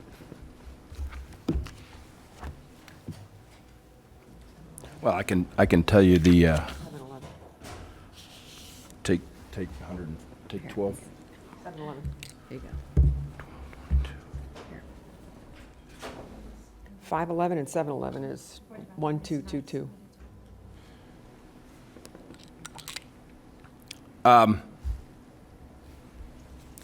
Minus That doesn't account. 2 for the Drexel. Is that what you were going to say? Doesn't account for the ones we're flipped ahead. It doesn't account for the. Yeah. Right now? We've got currently in underwriting 850 units in underwriting and final approval, but that does not account for those that were flipped to HIP. HIP is the Housing Initiative Program. It's the ad valorem funding program from the Okay. county. I'm just trying to get to what are What are we paying per unit? What are we paying per unit? Or what are we contributing? Because we're not paying it, we're getting it What are we back. contributing? Do you have that on that, Jeff? I'm doing the math. Okay, all right. So we're gonna get that, Commissioner. Okay. Yeah, I think that's important to understand, because as it relates to Commissioner Flores' question as to how many units we're going to be able, I think it's really important to understand what we're needing to contribute to. And so we keep track of this, and hopefully, over time, it's something, yeah, it may go up, may go down, but. On the, and, when we went out originally and we talked to the public about what this was for, it was for workforce housing, because in addition to some affordable, but the reality was that we knew there are other funding sources for affordable housing. There is nothing to help with workforce housing. So that's from the 80% AMI, I think, or for us, it's 60% AMI, correct? Workforce, yes, sir. Defined as 60 to 140, we limited this program to 110. Correct. But we do have other funding sources that go up to 140, not just bond. So we do have other funding sources. SHIP goes up to 140% AMI. So that can assist a workforce housing project. And then any of the other stimulus programs, i.e. the neighborhood stabilization program we have, that goes up to 120% AMI. So And there then is some of the funding. ARPA went up to 100. Well, There's but there's no different more ARPA definitions for different percentages, like SHIP calls 0 to 140 affordable. But yet, for our bond program, it's different. For the workforce housing, it's different. So yes, there is other funding sources. So I guess, Everything else is in underwriting or approved. okay, so then that's important to know. So you have other funding sources, so if we're not able to do something with the bond program, there may be another way to help fund those, getting those units built. Yes, sir. Okay, so as we're doing this, can we also keep track of how, so I think we have the projects, which is great, but it's really important to know the number of units, and I think to my colleagues concerned, the number of bedrooms that we're also, that we're doing this for, both for on the workforce side and the affordable, in the affordable category as well. So it would be, I think, going forward, if we can track that, if that can be part of this, so it can really understand what we're going to be able to accomplish, and hopefully, it's, I mean, in a really positive way, to share that with the public and let them know how these investments are making a difference. All right, I'm back with the math. Thank you, Tim. So we had 850 units that were both HIP and bond funded that are in either underwriting or final approved. And on the total value of that is a little over $51 million in commitments, with an average of $60,500 per unit. So I think, you know, we originally had heard something like 20,000, then we thought it was going to be closer to 40 or 45,000, but it's, the reality of it is so far, we're seeing it's about 60, almost 61,000. Yes, sir. And I would say, Commissioner, you know, as we looked at the study, and we see that, you know, there are a lot more units needed for the lower incomes. Lower incomes require deeper subsidy because, again, they don't generate the monthly income for a developer or a project sponsor. So you may see projects come back where, you know, they're targeting that 50% AMI or that 60% AMI, which, again, for us is a big part of our workforce, and in key industries within the county that may not pay a lot, but they're key industries. So you may see some projects need more subsidy per unit depending on the AMIs they're targeting. So have we done an analysis to consider what if we approached it in a way that we do with, or the federal government does, which is the vouchers, right? The housing vouchers, as opposed to paying to build units, just paying to, you know, provide the monthly subsidy for those households. Have we ever done that analysis and find out how much would it cost if we could use the same dollars and end up helping more people? I'm not aware of us doing that type of analysis. I think the closest we've come to a program like that has maybe been tenant-based rental assistance. But that's, again, a federal funded program, and our home program is not, maybe $2 million a year, so it's not a lot there. Right. So I don't think we've ever done that or considered that. I mean, when you're looking at you're paying, well, we're paying 60,000. Well, this is just, and I guess we're using that as, I'm using that as sort of a number, whether you're putting it in through a loan, you're putting it in through just a buy down of the unit.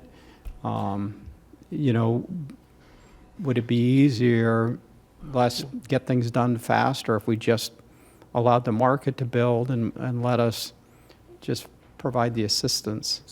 Well, the great thing that we have are our partners, and we've had that conversation with the board, with the housing authorities that provide tenant-based vouchers or project-based vouchers. And so, again, while we're giving you the numbers, it doesn't necessarily factor in some of the other things that are going on the other side of the project, operating side, to help make these projects work.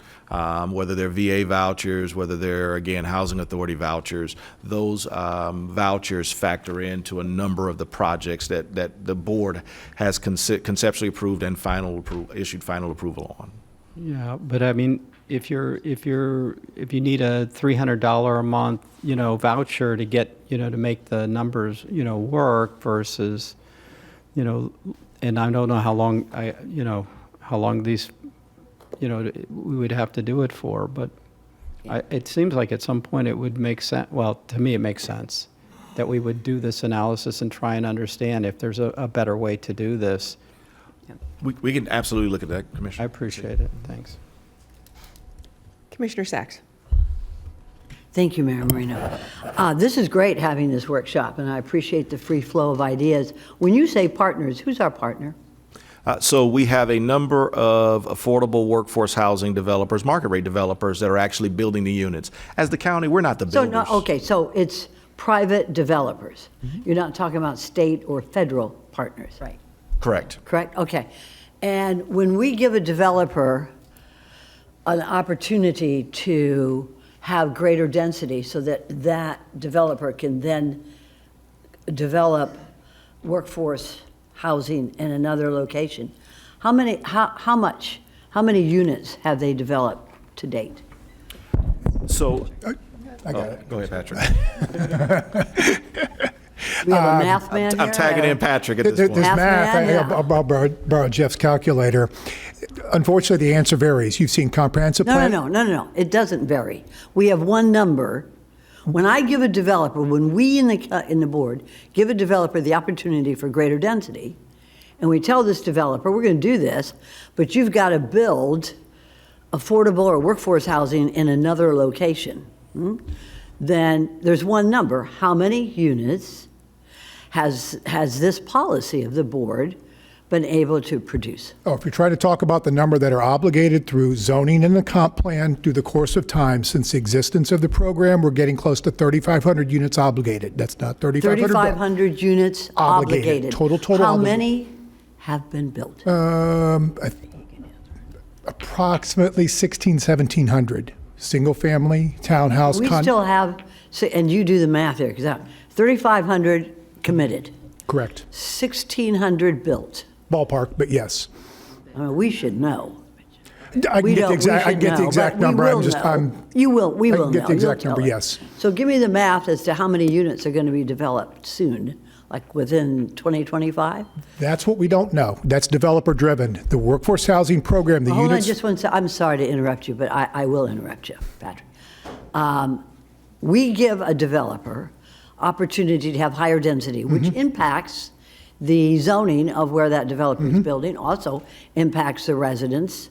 But we tell this developer, you can do that, however, you got to build units somewhere else. That's not developer-driven, that's board-driven. What I want to know is, where are those units being, so we have 35 committed, 1,600 ballpark Built. built. At some point, and I'm not going to put you on the spot right now, but I'd like to know how many are going to be developed and where. And if you don't have to give it to me right now, but at some point you could give it to me. Because I think that's important. That's money in the bank. That's units in the bank. And I'd like to know where so at the next time, maybe this afternoon, maybe February 11th, we could have those numbers, because I'd like to know. Makes me feel good to know that we'll have maybe, now you do the math, I don't know how much it is, but let's say 1,000 or 1,200 more units coming down the pike. Second thing is with the Live Local Act, there are tax breaks for developers, and actually not for developers, but for developers with your municipalities to build affordable workforce housing. Are we taking advantage of that? We have some developers that have and brought those forward as part of their project. And I anticipate that all developers that can will. And when it comes in, it's part of the finance leveraging or the project leveraging from the county's See, perspective. we need to find money from sources other than the federal government. Okay? And we have a housing crisis. So we need to focus in laser sharp on what we need to do to build these projects, build these housing units for folks. And at February 11th meeting, I'd like to have some little more strategy specifics on how many units we've got in the Pike ready to be built. And also the Live Local Act, that's a state act. Tax exemptions, that they can build housing developments in commercial, industrial, and mixed-use zoning. So we've got to start relying on ourselves in the county, what we have on state laws, and what our good developers have committed, because we need to stand on our own 2 feet at least for a while. So I appreciate that, and I look forward to having that come forward. Thank you, Mayor. Commissioner Flores. All right, so I want to go back to the timeline that you guys spoke about. How does your timeline factor in the SHIP selection process? And because if we're about to open an RFP window and that doesn't get allocated until October, November, I don't know exactly when it happens, but if it's later in the year, which I assume that's what happened last year, but you're saying that they should have a shovel in the ground in 4 to 6 months, how does that play a factor? So, Commissioner, I just want to make sure I understand the question. Are you referring to the county's ability to provide a local match so they can get the tax credits and those No, things? you said that when we conceptually approved, it would be 4 to 6 months. Isn't that what I heard? But yet, if they're applying for SHIP dollars, Sale. sale dollars, sorry, got that confused. Sale dollars, I thought that process happened like October. I'm not sure, and Carlos probably knows better than me, the time of year that the sale, the 9%, the 4%, and any other state funding, they come out in cycles, and now Live Local has its own cycle as well. Right. So how are we opening RFP windows saying there's going to be 4 to 6 when we don't know these windows? So again, some projects that have come to us have already secured sale or already secured their other state funding, and now Some the gap. did. Some Most have. didn't. Well, again, and it depends on project planning. And so what we share with those developers is the county provides assistance that will allow you to access dollars at the state level. But what we don't want you to do is to tie up our bond dollars while you go after other dollars. Continue to access the county programs that'll let you secure the 9%, the 4%, and any other state funding. And then once you have your financing in place, if you see a need for county dollars, bond, or you see that our dollars are lower cost dollars and you want to come back to us, but have your financing in place. So essentially, they should not be putting an application for a project until after they have acquired the sale dollars. Is that what I'm understanding? want Other sale. contingent dollars, Right. yes. Yes, sir, if they want it. Okay. So none of the dollars that they're going to submit to us are going to be contingent, right? They should not be contingent. They're going to receive some sort of approval. If it's state dollars or their financing dollars, we'll have some sort of financing commitment. Okay, thank you. So now going back to workforce program versus the housing, the bond program. You mentioned earlier that you can't combine the two projects for density. If a project has an obligation from a city for workforce housing, they receive density, or from the county's program, they cannot get bond dollars for those units. If they have additional units that were not required, they can apply for bond dollars for that. Okay. Is there any density bonuses for the bond? No. Why haven't we thought about this to bring the pricing down? And I'm talking more about for sale, so that we get more bang for our dollars, makes it a little bit more affordable for the, and I'm sort of piggybacking on Commissioner Woodward's comments about the affordability. And if they're saying that there's a shrinkage in their margins, if we give them some sort of a density bonus so that they're able to build more and, once again, give us more of a pipeline, I think that's a win-win for everybody. Plus, that gets repaid back to us quicker. I'm looking at ways of how do we make this a little sexier for developers to be able to go more into the for sale side? Because I see a lot of these units are going for the rental side. So if we give them some sort of density bonus, they're able to, produce more, even, if the margins are lower. I mean, I'm looking at how do we make this a little bit more? And I know Commissioner Powell has been advocating for more for sale. The same thing that I'm looking at. These rental units are great, but at the end of the day, we would like to own our own piece of something at some point. But if all the units that we're creating are all rental, and then it's going to take us 20 years to get that money back. So, I'm sorry. I got it. Commissioner, on the bonus density opportunity side, what this board has approved through the workforce program and others does create bonus density opportunities. They're in a number of different ways. So projects that you see, you have that regulatory control. Boards of the past, and this board will see more, have that ability. The ability to compel cities to provide that and do that sort of thing is just not there. Through the creation of it and working with the cities of the bond program and other things, we constantly try to engage the cities, but they all have their own regulatory controls and ways of doing it. But there's nothing that we've done or we have to compel them to provide that. This board does, they'll have those in place. And a number of the projects that come in, especially the affordable, the developer brings them in, they're already maxed out. And I've had developers say, I don't need any more additional density because I can't fit them into the site. We did take the step of reducing, if it comes in one PUD, we took the steps, and the board allowed us to, of reducing requirements on separation of the projects from one to another, shrinking the requirement where they have put in buffering. That's what I was trying to think of that. Buffering for their own projects internally. So we do work with projects that come in to try to fit the additional density on, but there are times the additional density does not work. Right, but we're talking about the workforce housing program. I'm more focused on item number 8 here, which is the sale price.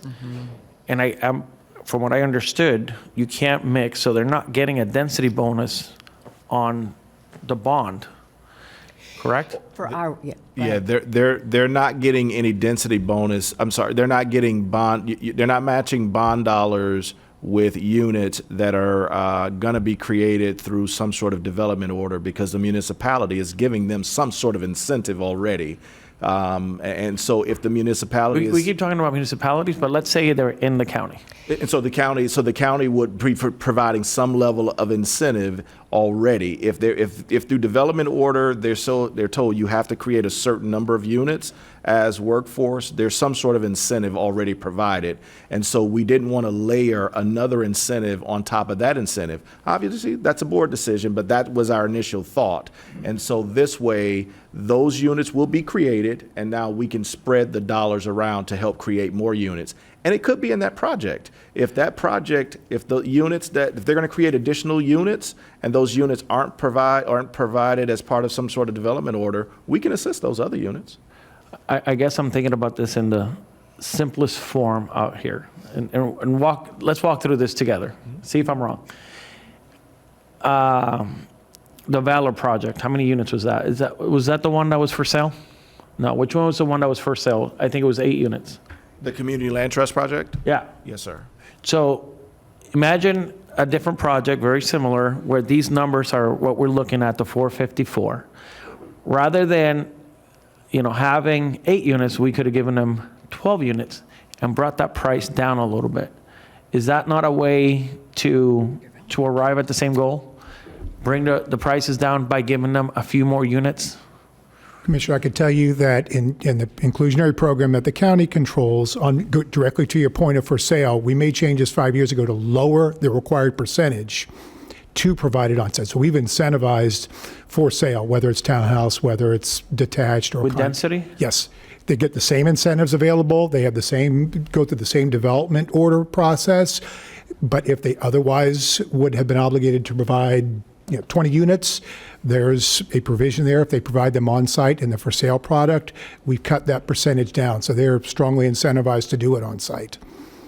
And we could always look for more. We're always looking for more. But we thought we'd taken a big step in requiring a lesser number of units, but getting them on-site in for sale. I would like to study that density component to the for sale on the bond side to see that we're maximizing the units so that we're able to then address the affordability on for sale. So, thank you. Thank you. Commissioner Woodward. And then we'll take, we have 8 public comment cards. Thank you, Mayor. And to piggyback on Commissioners Weiss and Flores on the discussion before, when we're talking about for sale housing on the previous workshop that we just finished, you had the study showed that we lost 49,500 plus affordable owner units that went from, I guess, under 400,000 to over 400,000. And again, this takes me back to what can we do to protect existing inventory? Because trying to build our way out of this, if we're looking at 454,000 is what that's going to be, and this study showed, 400,000 being where we lost affordability. Again, what can we do with this bond money to bring some of those homes that we lost, that were affordable, that we've lost, bring them back into the affordability range? Because it's not just, we didn't lose them. They're not gone. The homes are still there. They've been priced out.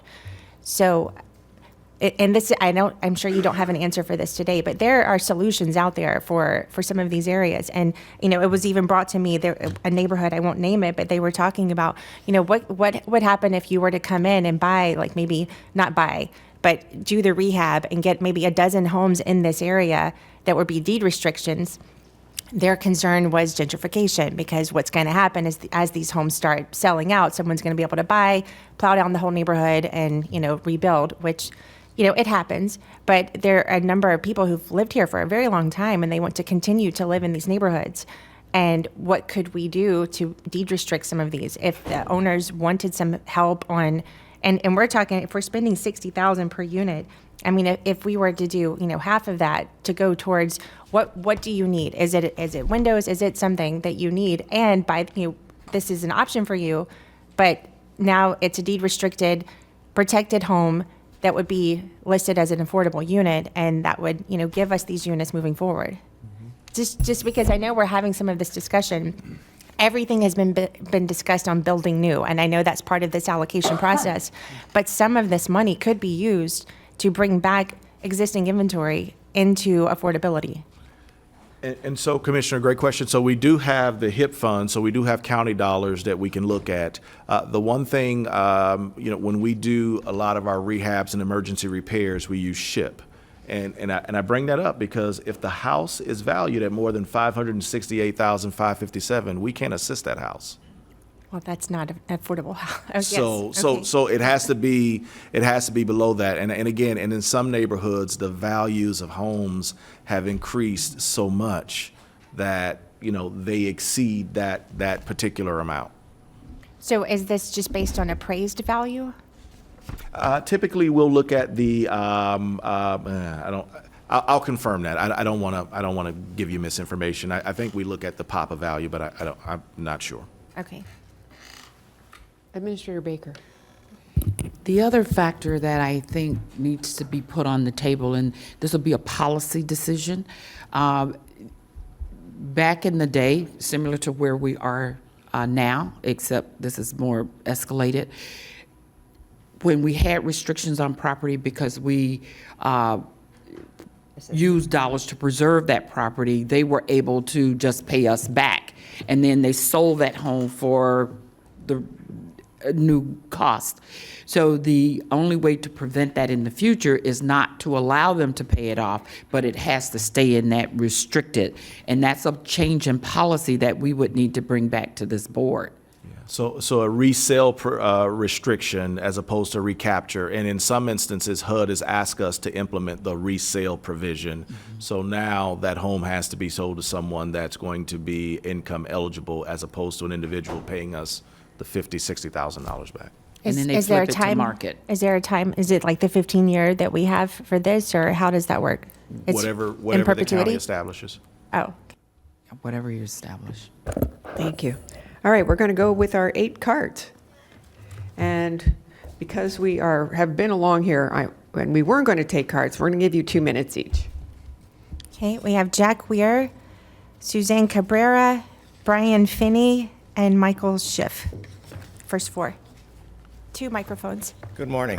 2 minutes, huh? Okay.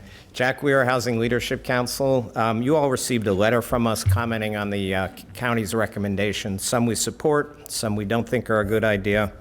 The premise of the program was for workforce housing. This is the flyer: teachers, nurses, first responders. So the goal was to provide a little bit of help to a lot of people, and it was also to leverage large amounts of private financing. To clarify one thing, the bonds were never intended to produce 20,000 units just with the bonds. The bonds were part of an overall housing plan with 64 recommendations to increase the production of workforce and affordable housing. So could be 4,000, could be 5,000 units, but other funding sources, other regulatory barriers were designed to provide more. Maximum rent limits. County maintains the 110% AMI, but then reduces the rents by 10%. So it's really 99% AMI.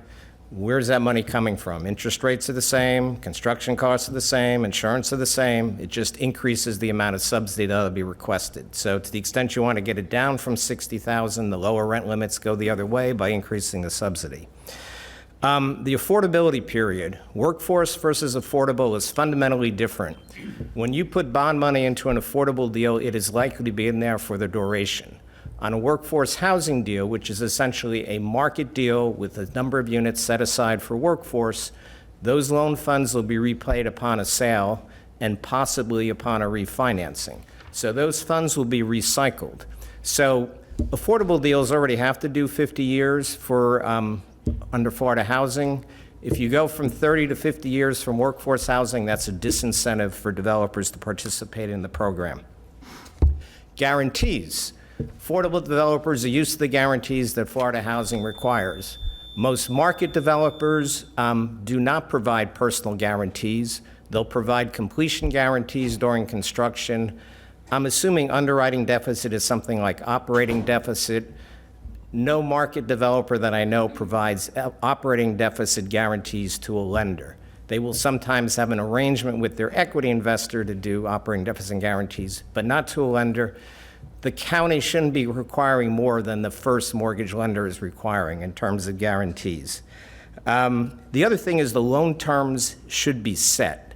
There's a number of provisions in what the county has floated that says, well, it'll be determined interest rate, credit underwriting, amortization we developed in credit underwriting.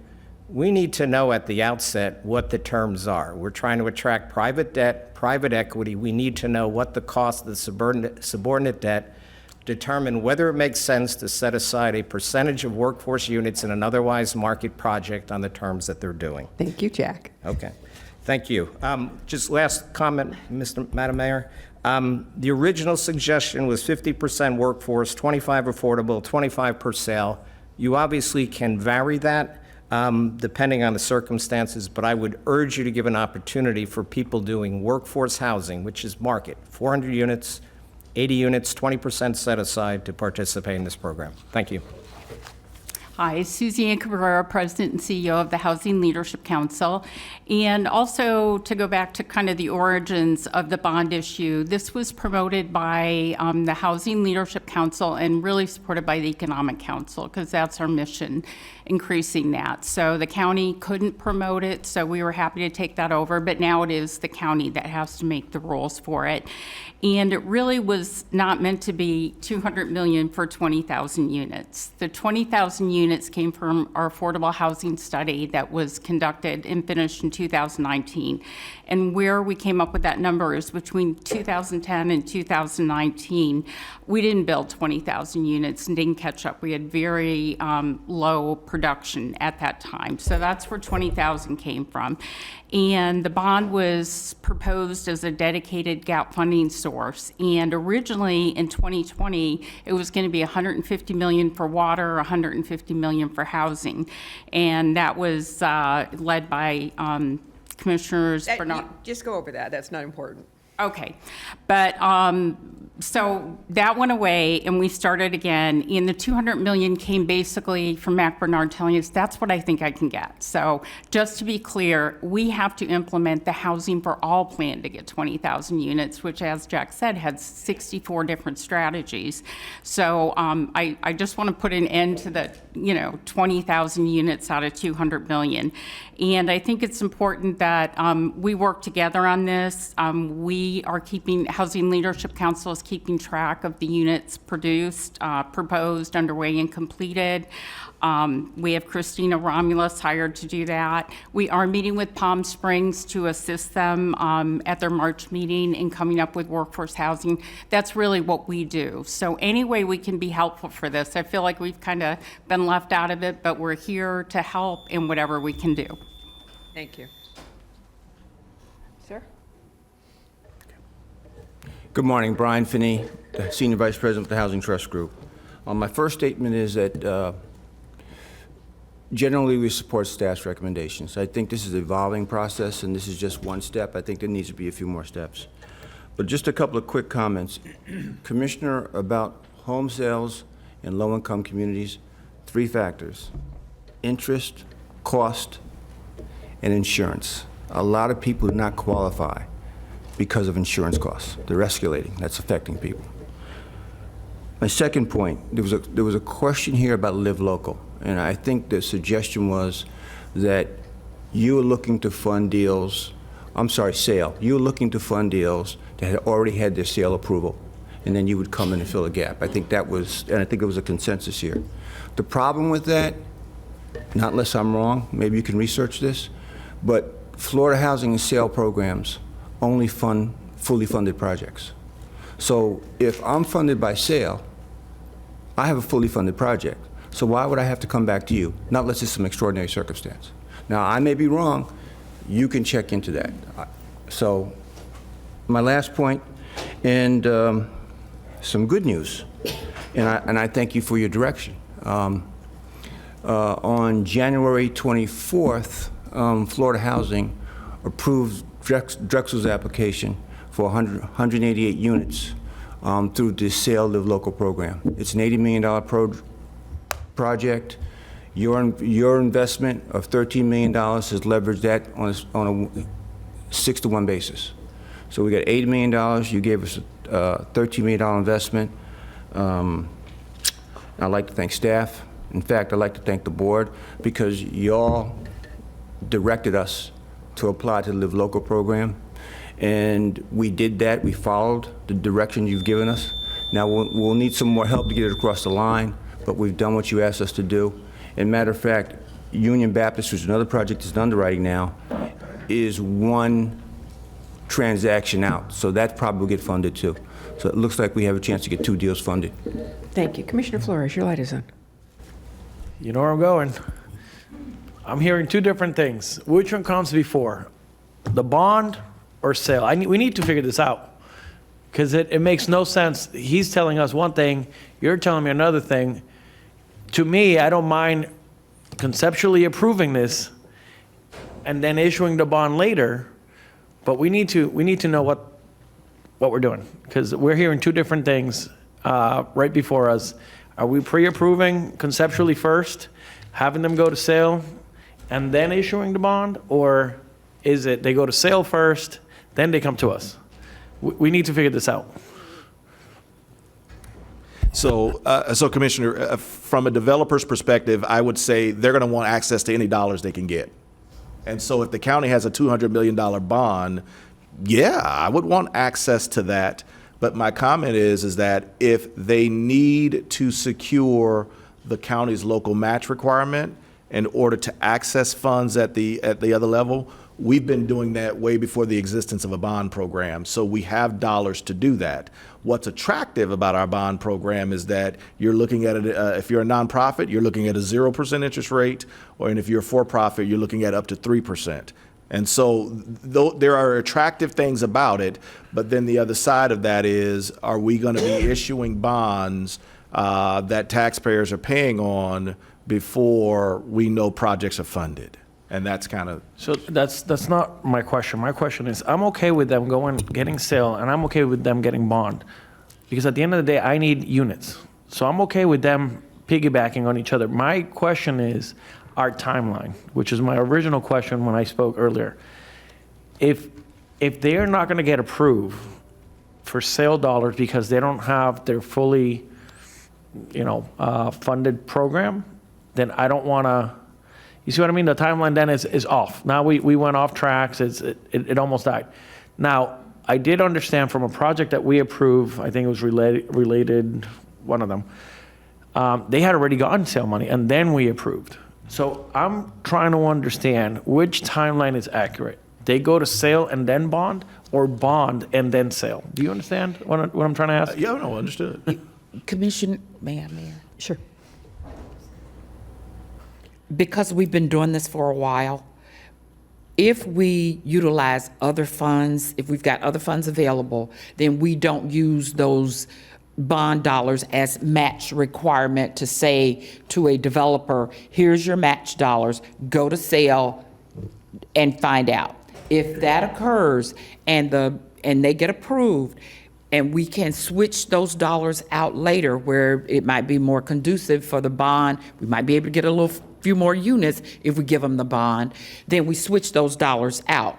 But I would hesitate to say, let's say to a developer, we're going to guarantee your match money from bond money, because that money must be available if we're going to say it's going to be used for a match. And then we hold up a project for 8 to 9 to 10 months. I would not recommend that. However, I would say, let's take some other funding, guarantee the match money. And then if they need to come back, we could potentially switch out those dollars if it's more economical for bond dollars, especially if we can get a few more units, because they're paying a lower interest rate or no interest rate. And just as an additional note, there are a number of protests that go on with the sale funding that go on for quite some time. Yeah. It's very common. Yeah, and then Commissioner, one of the things we also faced when we did the bonds last time was one of the projects wanted the conceptual approval, but then they wanted us to tie the bond up for 3 years while they competed for state dollars. And again, it just creates the challenge. And I don't want to tie up the money for 3 years. What I'm trying to understand is, what are we telling the developer should be the process? They go to sale, get the dollars first, and then come back to us? If they need our dollars at that point, because again, we're going to provide a local match, which opens the door for them to get the dollars at the state level. That's outside of bond. If they still need bond afterwards, then they can come back to us. If they're fully funded, as they'll tell you they need to be fully funded when they go to the state, that's fine. They're going to need to be fully funded. If they realize that the bond terms are more advantageous than some of the other funds they have in there, they have an opportunity to come back and switch out and apply for bonds to switch out the funds.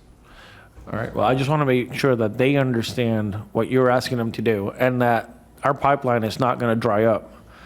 And if they're, by the way, that project that received sale dollars, our assistance per unit was like $37,000, which is much less than some of the other projects. So I'm a big fan of sale and bond, because that way, what we're contributing is a lot less. Yes, sir. So just making sure that we're understanding and we're explaining to them what the proper procedure should be. No, we totally agree, Commissioner. I think, again, from a developer's perspective, they want the bond early because it helps them fill out their project. Okay. Thank you. Sir, your name, please? Hi, my name's Michael Schiff. I'm the Real Estate Development Director for Neighborhood Renaissance, and I'm also here speaking for Partners for Housing. And I first off want to thank you all for your commitment to affordable housing.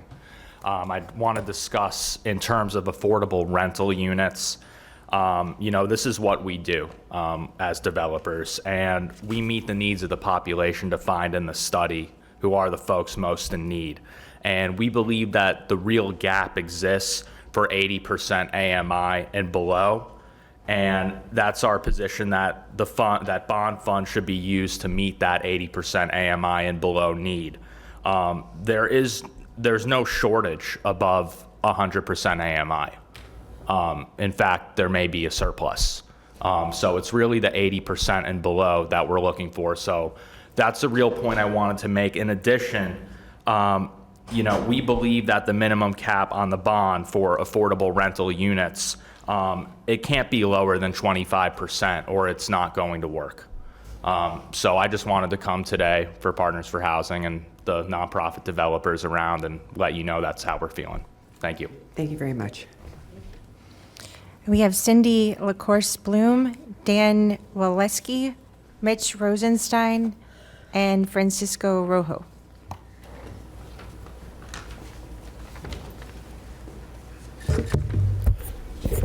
Hi, good morning, Mayor, Commissioners, Administrator Baker. I'm Cindy LaCourse Bloom. I'm the Executive Director of the Community Land Trust of Palm Beach County and the Treasure Coast, but I'm speaking here today as a board member of Partners for Housing Palm Beach County. And my comments are related to the homeownership piece of the bond program. I did want to thank Commissioner Baker, Ms. Fields, Mr. Brown, and staff for having the listening sessions. We do really appreciate that they're incorporating some of our recommendations on the max sales price, as well as not requiring external underwriting for smaller homeownership projects. We do ask the board would approve these recommendations. Our challenge with homeownership is the gap between what our AMI restricted buyers, be it affordable or workforce, can afford and what the costs to build are. They've skyrocketed post-COVID pandemic. So what the bond program, what it offers is 0% construction financing. So it's a short-term benefit and it's greatly appreciated. It's just not enough to close the gap. So we do ask that the commissioners consider going a little bit farther and time the release of other county homeownership subsidy dollars, such as homeownership, to go out as the same time as the bond RFP. And that way we're able to utilize that gap financing to make the deal work on homeownership. We're also requesting that the county, similar to Housing Leadership Council, establish a dedicated source of permanent subsidy for sale projects, whether it's the in lieu fees that have already been collected but not used for housing development, or another source. So thank you very much, and I appreciate your time this morning. Thank you. Okay. Ma'am? Miss? You said you were asking us to adjust the timeline for ship and sale? Or no, ship and home money? What is the timeline for that?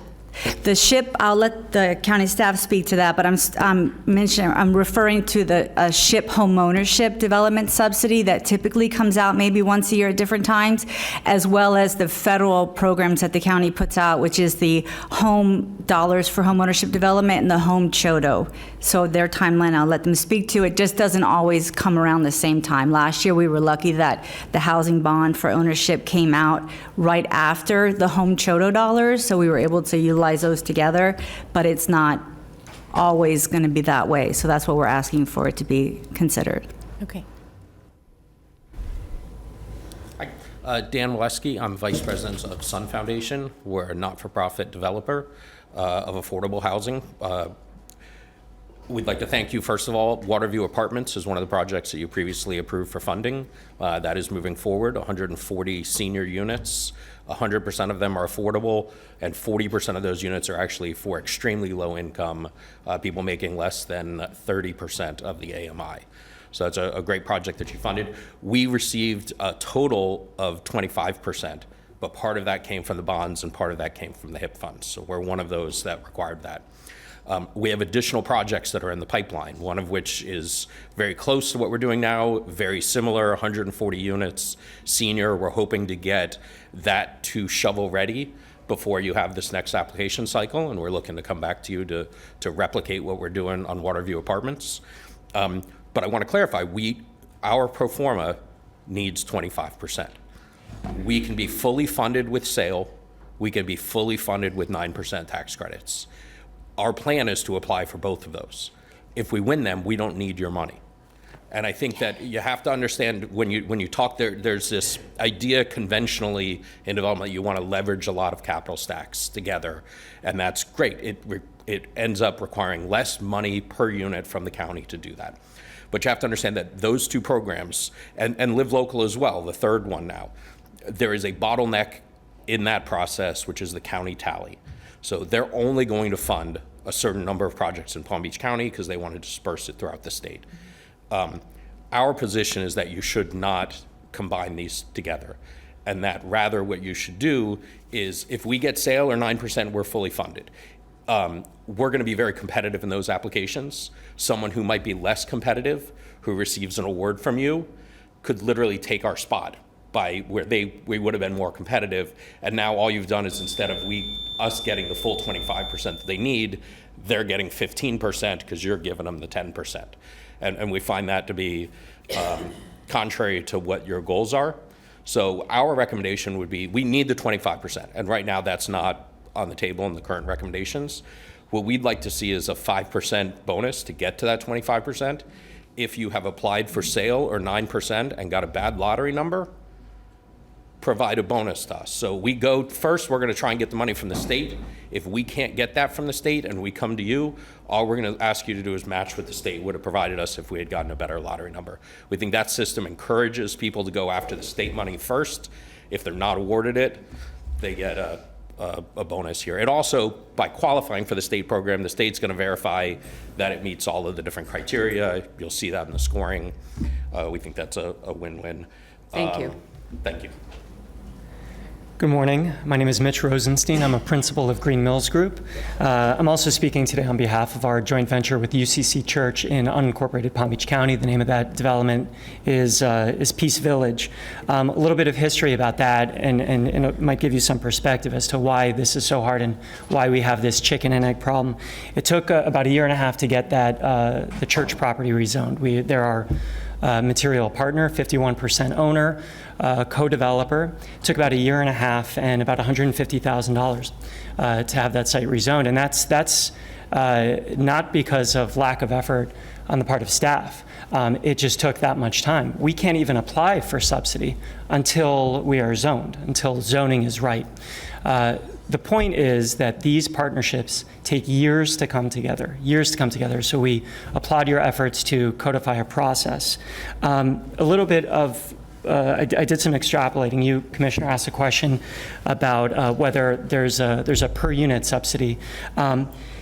If we take Peace Village as a case study, we're projecting total development costs of about $33 million. Even at what I would recommend, the 25% for bond, 4% sale, upper tier amount, it's a little bit different from what was recommended, but I would recommend up to 25%. That would be roughly $8 million on a 100-unit, $33 million development. If the affordability period is 50 years and we extrapolate per year, divided by 12 months, divided by the 100 units, the county subsidy would equate to about $135 per unit per month at 80% of the AMI and below, which is a great deal for the county. Great deal for the county. I want to talk a little bit more about a chicken and egg. I ran out of time. Live Local. Commissioner Sachs, you asked about Live Local, the tax exemption. Lenders are not willing to underwrite it right now. They're claiming that the annual recertification process on the part of property appraisers and differing views from property appraisers as to how they can verify residents' income has led lenders to say we're not underwriting it. If you get it, great, but we're not going to leverage up your debt based on that. So we're still hoping that some glitch bills will fix that on the state level, but right now it's been a tough go. Thanks. Thank you. Commissioner Flores, I'm sorry, your light was on and I didn't see it. It was regarding the comments from the previous gentleman. Based on your model, you required 25%. But I believe that's what we're looking to expand, is that 25% cap for projects that have 65 or more affordable units. You mentioned that your projects were 100%. So wouldn't you qualify under this As I read that, it was additional that you needed 65% on affordable and that you were not receiving LIHTC funding. Our project is receiving the 4% LIHTC funding. And so that's, we're at 4% tax credits, your funding is gap financing. So I think that 25% needs to be available where there are tax credits in sale. So it's that second part of the sentence Is the that or. we would object with. Or would make sense, yep. Right.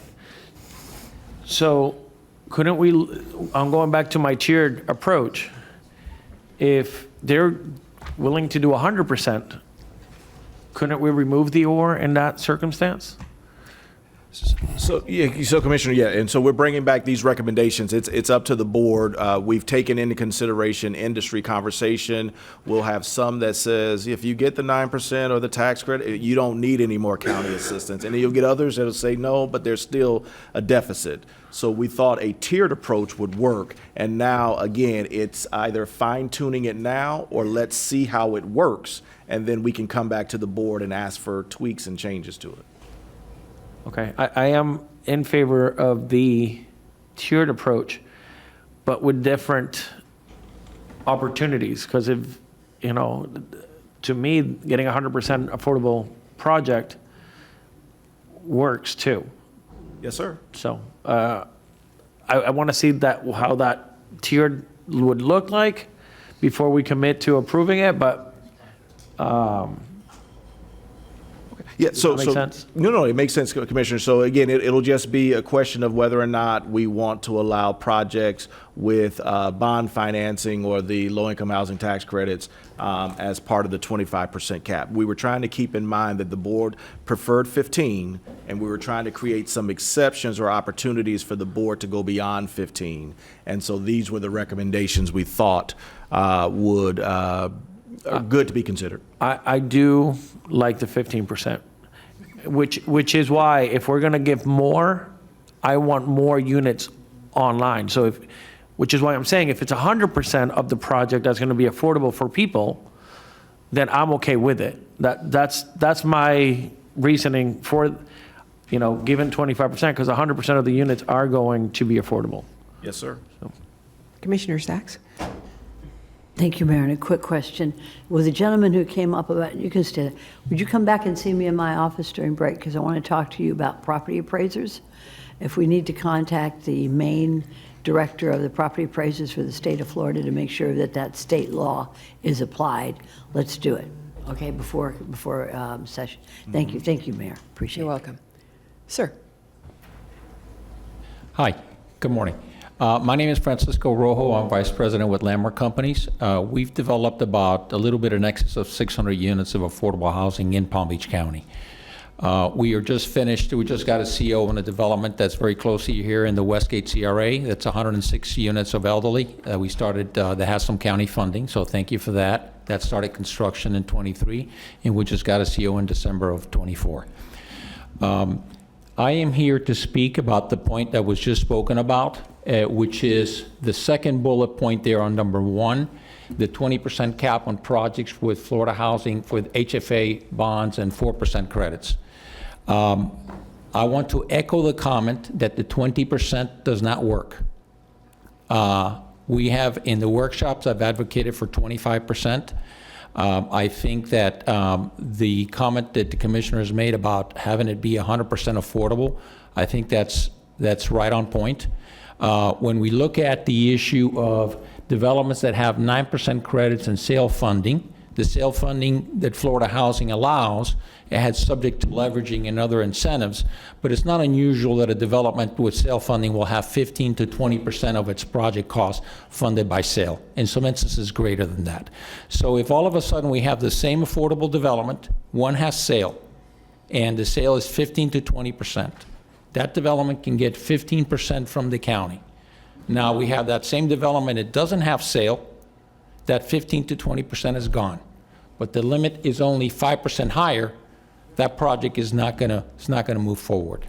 So I want to just emphasize that point. We play in 9% credits, we play in sale, we play without either one. But if the sale or the 9% credits are not there, the project is not going to get done. So I think it's real important that that get addressed. Thank you.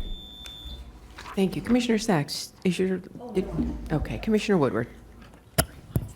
Thank you, Mayor. I have a couple questions. First, if we conceptually approve a project, do we have to have the bond dollars available? I'm not legal, but I do know that when we commit, we have to commit, the funding has to be available. And so because if we haven't issued bonds and we've used up all the bonds, we still have ad valorem dollars that we could loan for that purpose if that project comes through. And then when we issue the bonds, we repay ourselves.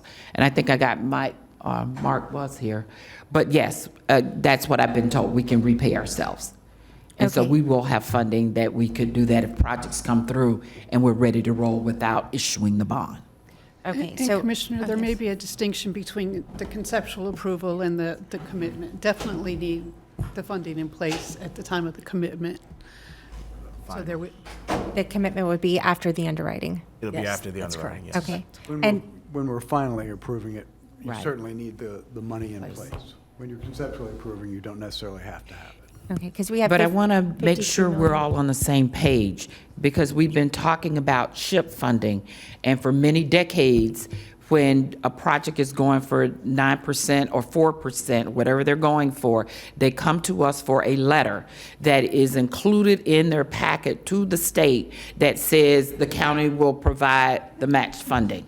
Ooh, I You're pull that correct. back from a long way. You're correct on that. So whether it's bond money or ad valorem money or SHIP money or any other funding source, we can write that letter. We just have to make sure that those dollars are available one way or the other. So I want to be clear on that, because they're absolutely correct. When they apply for SHIP funding, they have to have a local match commitment. Right. They go to the state. If SHIP approves it, then we're committed for those funding. And that is one of the comments the gentleman made earlier, that that particular project has been fully funded. And what I was proposing, that if for whatever reason, and we've got bond dollars, and it's going to be more advantageous for them to come back to us withdraw or utilize, substitute bond dollars for that project, especially if we're going to get some additional units out of it, because their interest rates are lower, and for our nonprofits, they pay 0 interest. So that gives us a little more flexibility, but I want it to be clear the difference between what must be, if we commit in a letter that we've got funding and we're matching, then we should have those dollars available for that and not wait till the final. And when you say advantageous, Let's mean, say if they for co- whom? I'm sorry. Who is it advantageous for? A win-win for both sides. They get to pay a Okay. lower interest rate, we get a little more units And if we would get more, possible. so we would get, if we possible. switch from another source to a bond, like we would There get should be something some else. benefit for Okay. the public as well as the developer. Okay, because these are taxpayer dollars. Absolutely. That people are paying on right now, so I this would agree be with you, 100%. a way to potentially get more. That's going to be your administrator's goal. Is that part of what these recommendations address? I don't think these recommendations specifically answers that question that came up when the gentleman got up and made the statement that when we go to SHIP, that project is fully funded. And I just want to be clear on that issue. And guys, if I'm off base and outdated, let me know. And normally, we utilize the impact fee assistance as our match. So there's some other funding. We have that available. Okay. And that's normally the match that we give the letter that they're able to apply through sale or SHIP. Okay, my second question on these recommendations, they would not be necessarily disqualifying for a project. If a project were to come and, it's close, and, as we've had the discussions, if it's 100%, or, if some of this, if it goes above over here a little less, you would still bring it to us for a policy discussion, or is this it's not recommended? So great question, Commissioner. So what we're doing today is to get guidance from the board. We have to bring you back a final document for approval, and projects would need to meet that final document. So we'd come back on a regular agenda with discussion today. This is what we've come out of today's discussion with, and here is criteria. Once you give us your stamp of approval, then we're holding all projects to that bond allocation process. And then each project would come to you for conceptual approval after that. After it meets all of these recommendations? If they meet the responsiveness review. Responsiveness. The other thing, the board has already approved the policy for the HIP funds that are the ad valorem funds. And in that policy, it states that if they've gone through another competitive process and they are not able to make it work, we can still bring that forward to the board. It would just have to be a different funding source. So that's where you may see it. Now, certainly there's going to have to be some criteria that would have to be in place that would make a project ineligible for review, but ones that are meeting the basic criteria, you will see. Okay, and so, and my last question, the caps that we have on here, the funding contribution caps, it says for projects. But as I recall, the previous time, we were looking at it by county-assisted units and not necessarily the overall project cost, because some of these had market rate units perhaps, or some other, and the actual project cost was X dollars. Are we looking, is the 15% cap, is that for the overall cost of the entire project, or just the units that we would be subsidizing?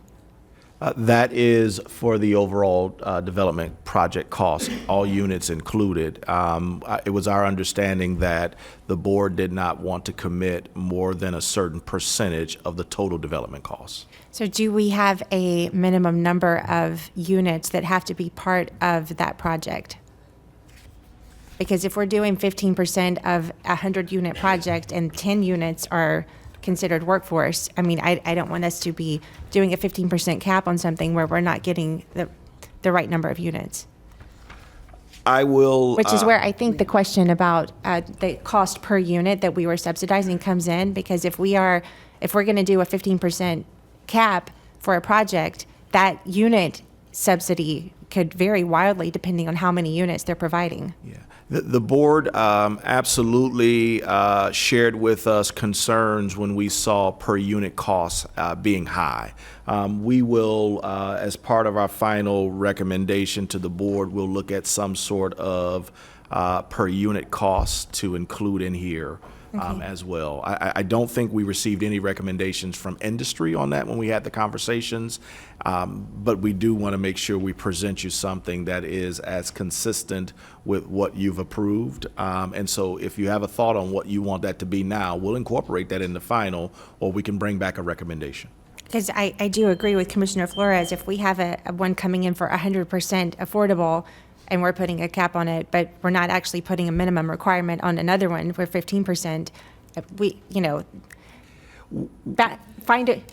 That's your job, you guys, but find a way to balance that we're getting units, not just, put a 15% cap on a project where we're only going to get a handful of units. We need to get the units. Yeah, the challenge, and we'll address it and bring it back. The one thing we just need to work through internally is if we are dealing with projects that are very low, extremely low income that require more subsidy, it's going to be more cost per unit. So we'll address it and bring back as part of our recommendation. And I think the tiered approach works for something like this, because if it's more units, then maybe the cap makes it's a different number, but it's something to consider, because it's units and cost per unit and cap. I mean, all of this kind of has to play in together, but the goal is to have more units. Yes, ma'am. Thank you.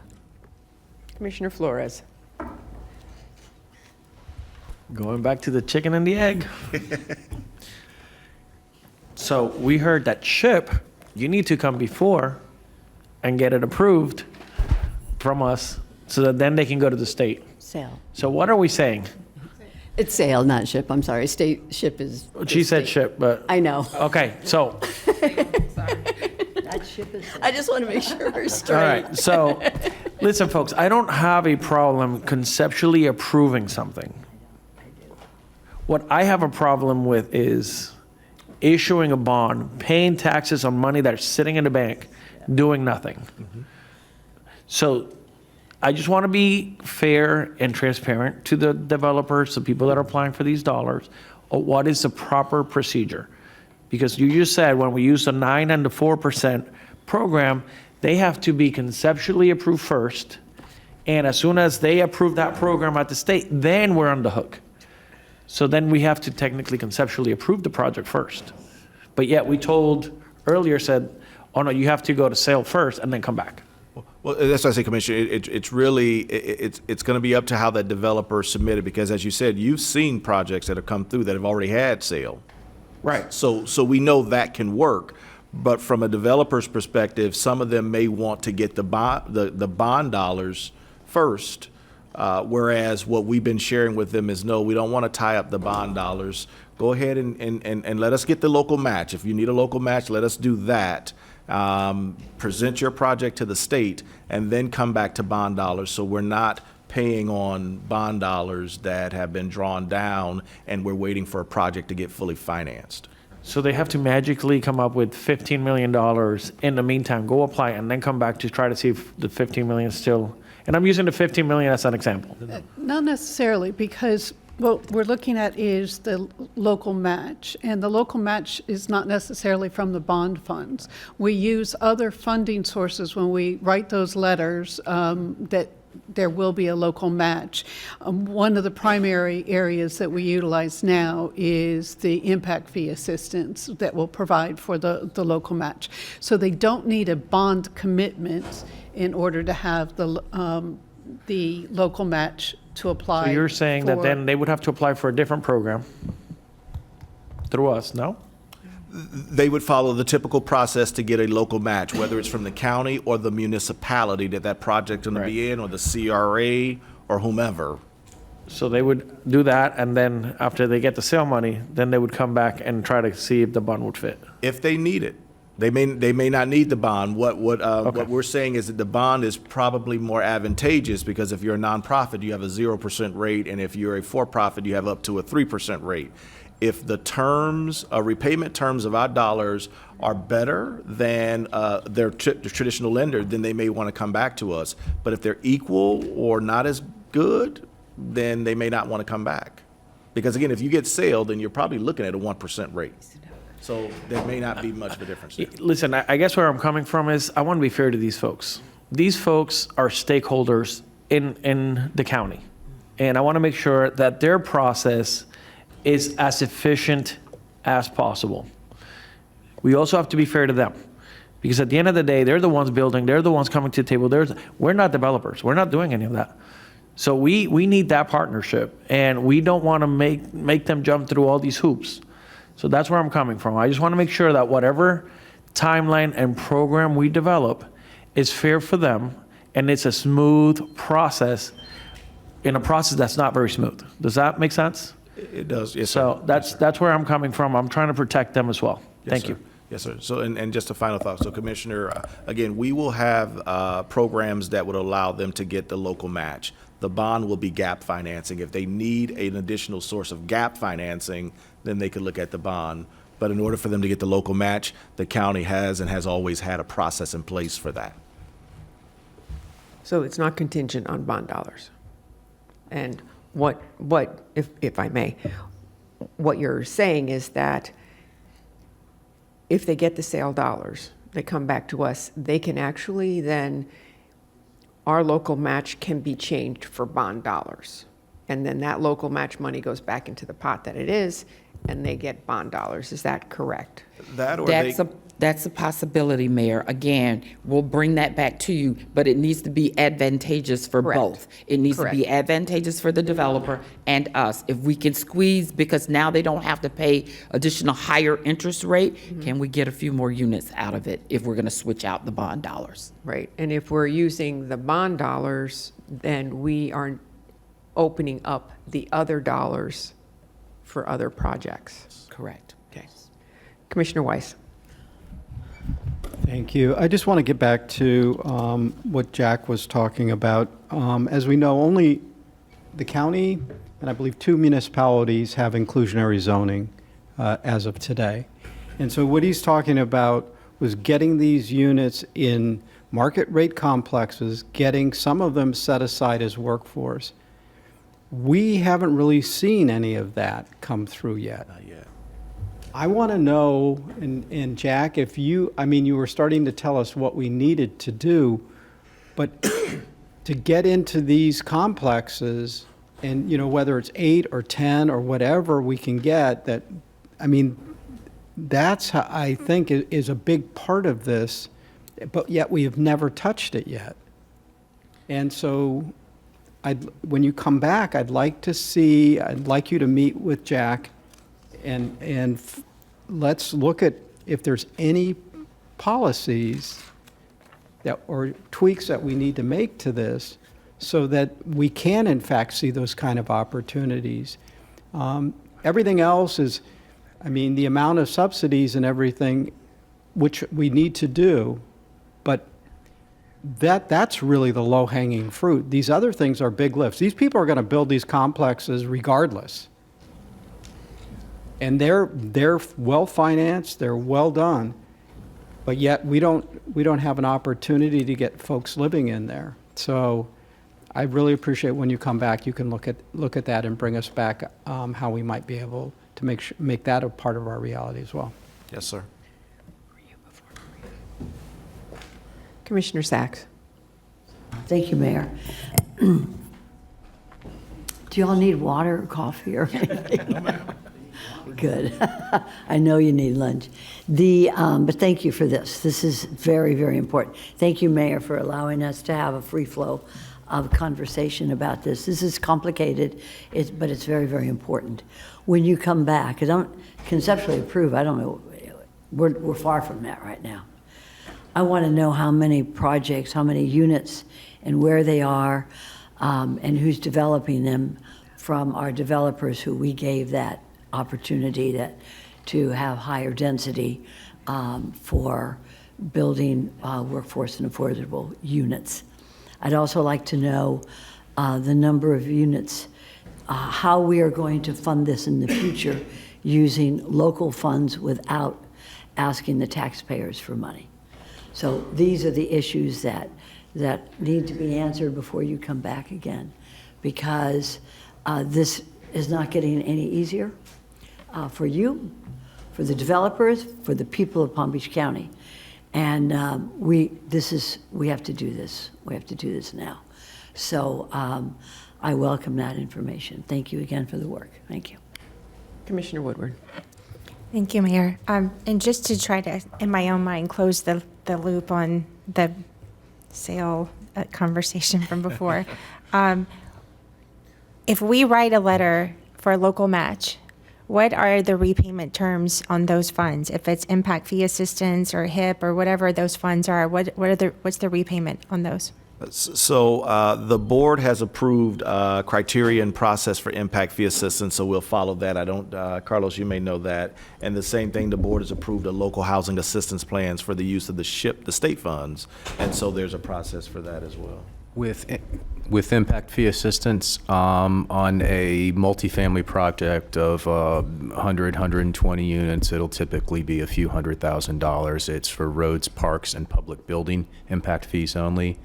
No, I mean, what are the repayment terms to the developer? That's a grant to the developer with 50-year affordability. So then why would they want to switch that out for bond dollars? If I was a developer, I would not want to switch the impact fee funds out, but rather I would look at switching out a portion of my conventional financing that's at a higher interest rate for bond financing that's lower interest rate.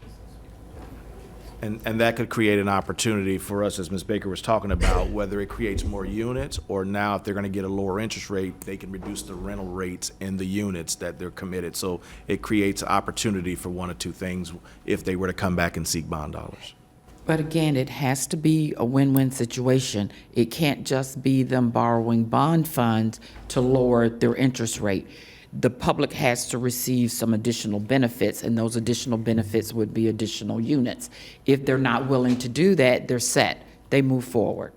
Or perhaps, as Commissioner Flores mentioned, longer restriction periods. We didn't have any of those projects come back to us where we were switching conventional loans for bond dollars, did we? No, I don't. Okay. I don't think so yet. And then Jeff and I don't know, I would imagine some of the projects that have come through the bond programs, financing structures have changed, obviously, but I'm not sure. Typically, the sale process is pretty long, and the price increases have been pretty severe. And so some of the sale projects that we had that came through realized an increase in costs, and that's where we came in on some of this stuff.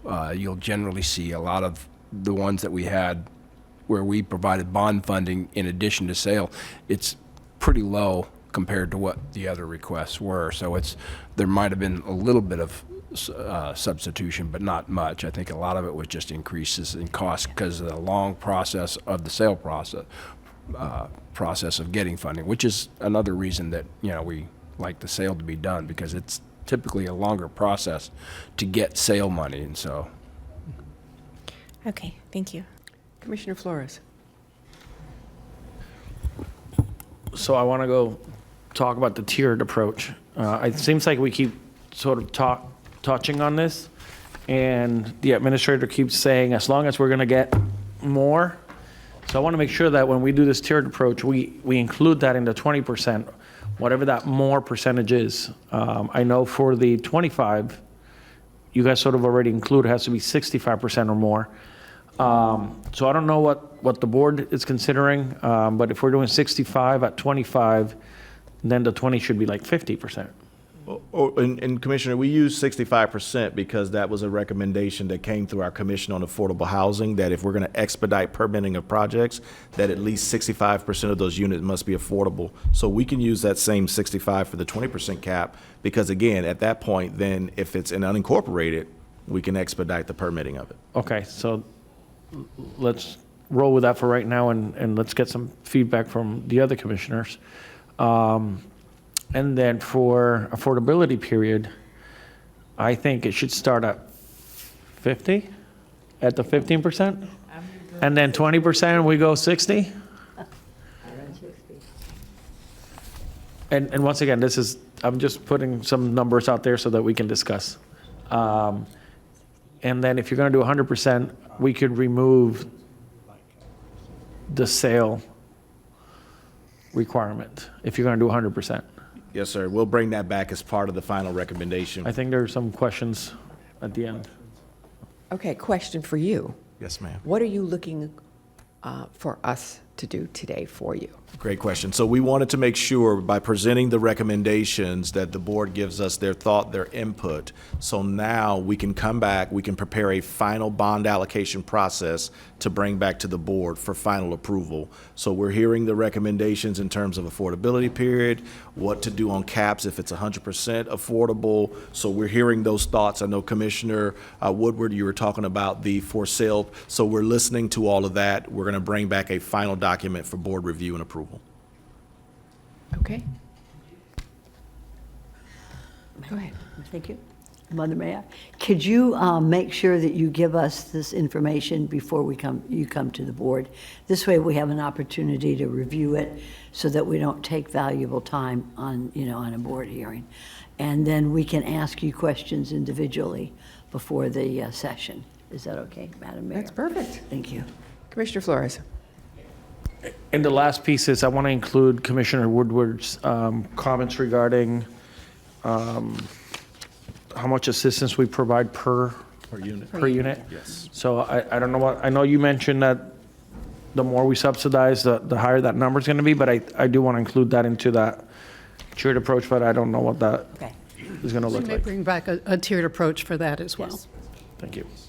And then Commissioner Flores, I may have missed it, for the 25% cap affordability period, you said 60? I should be infinite, but. Yeah, you say perfect. Okay, we'll come back with recommendations. Thank you. Okay. All right, so you have some suggestions from the board. I'm not necessarily sure that I agree with the 60 years, because after 60 years, I have no idea what the condition of that house is going to be. And so I'm not sure I would be comfortable with the 60 years, but I think the board has made some very good suggestions for you all. And if you can circulate that, and obviously during our agenda review, we have opportunity to do that, but if you have something sooner than agenda review, that would be great. Yes, ma'am. Thank you, All Mayor.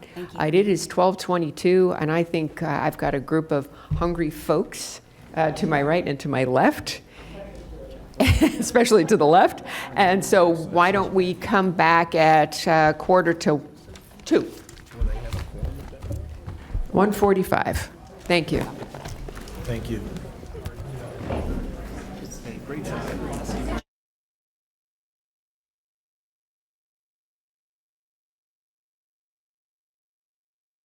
One and a hard stop at 2. And, oh, you just turned my microphone off. Hello? Okay.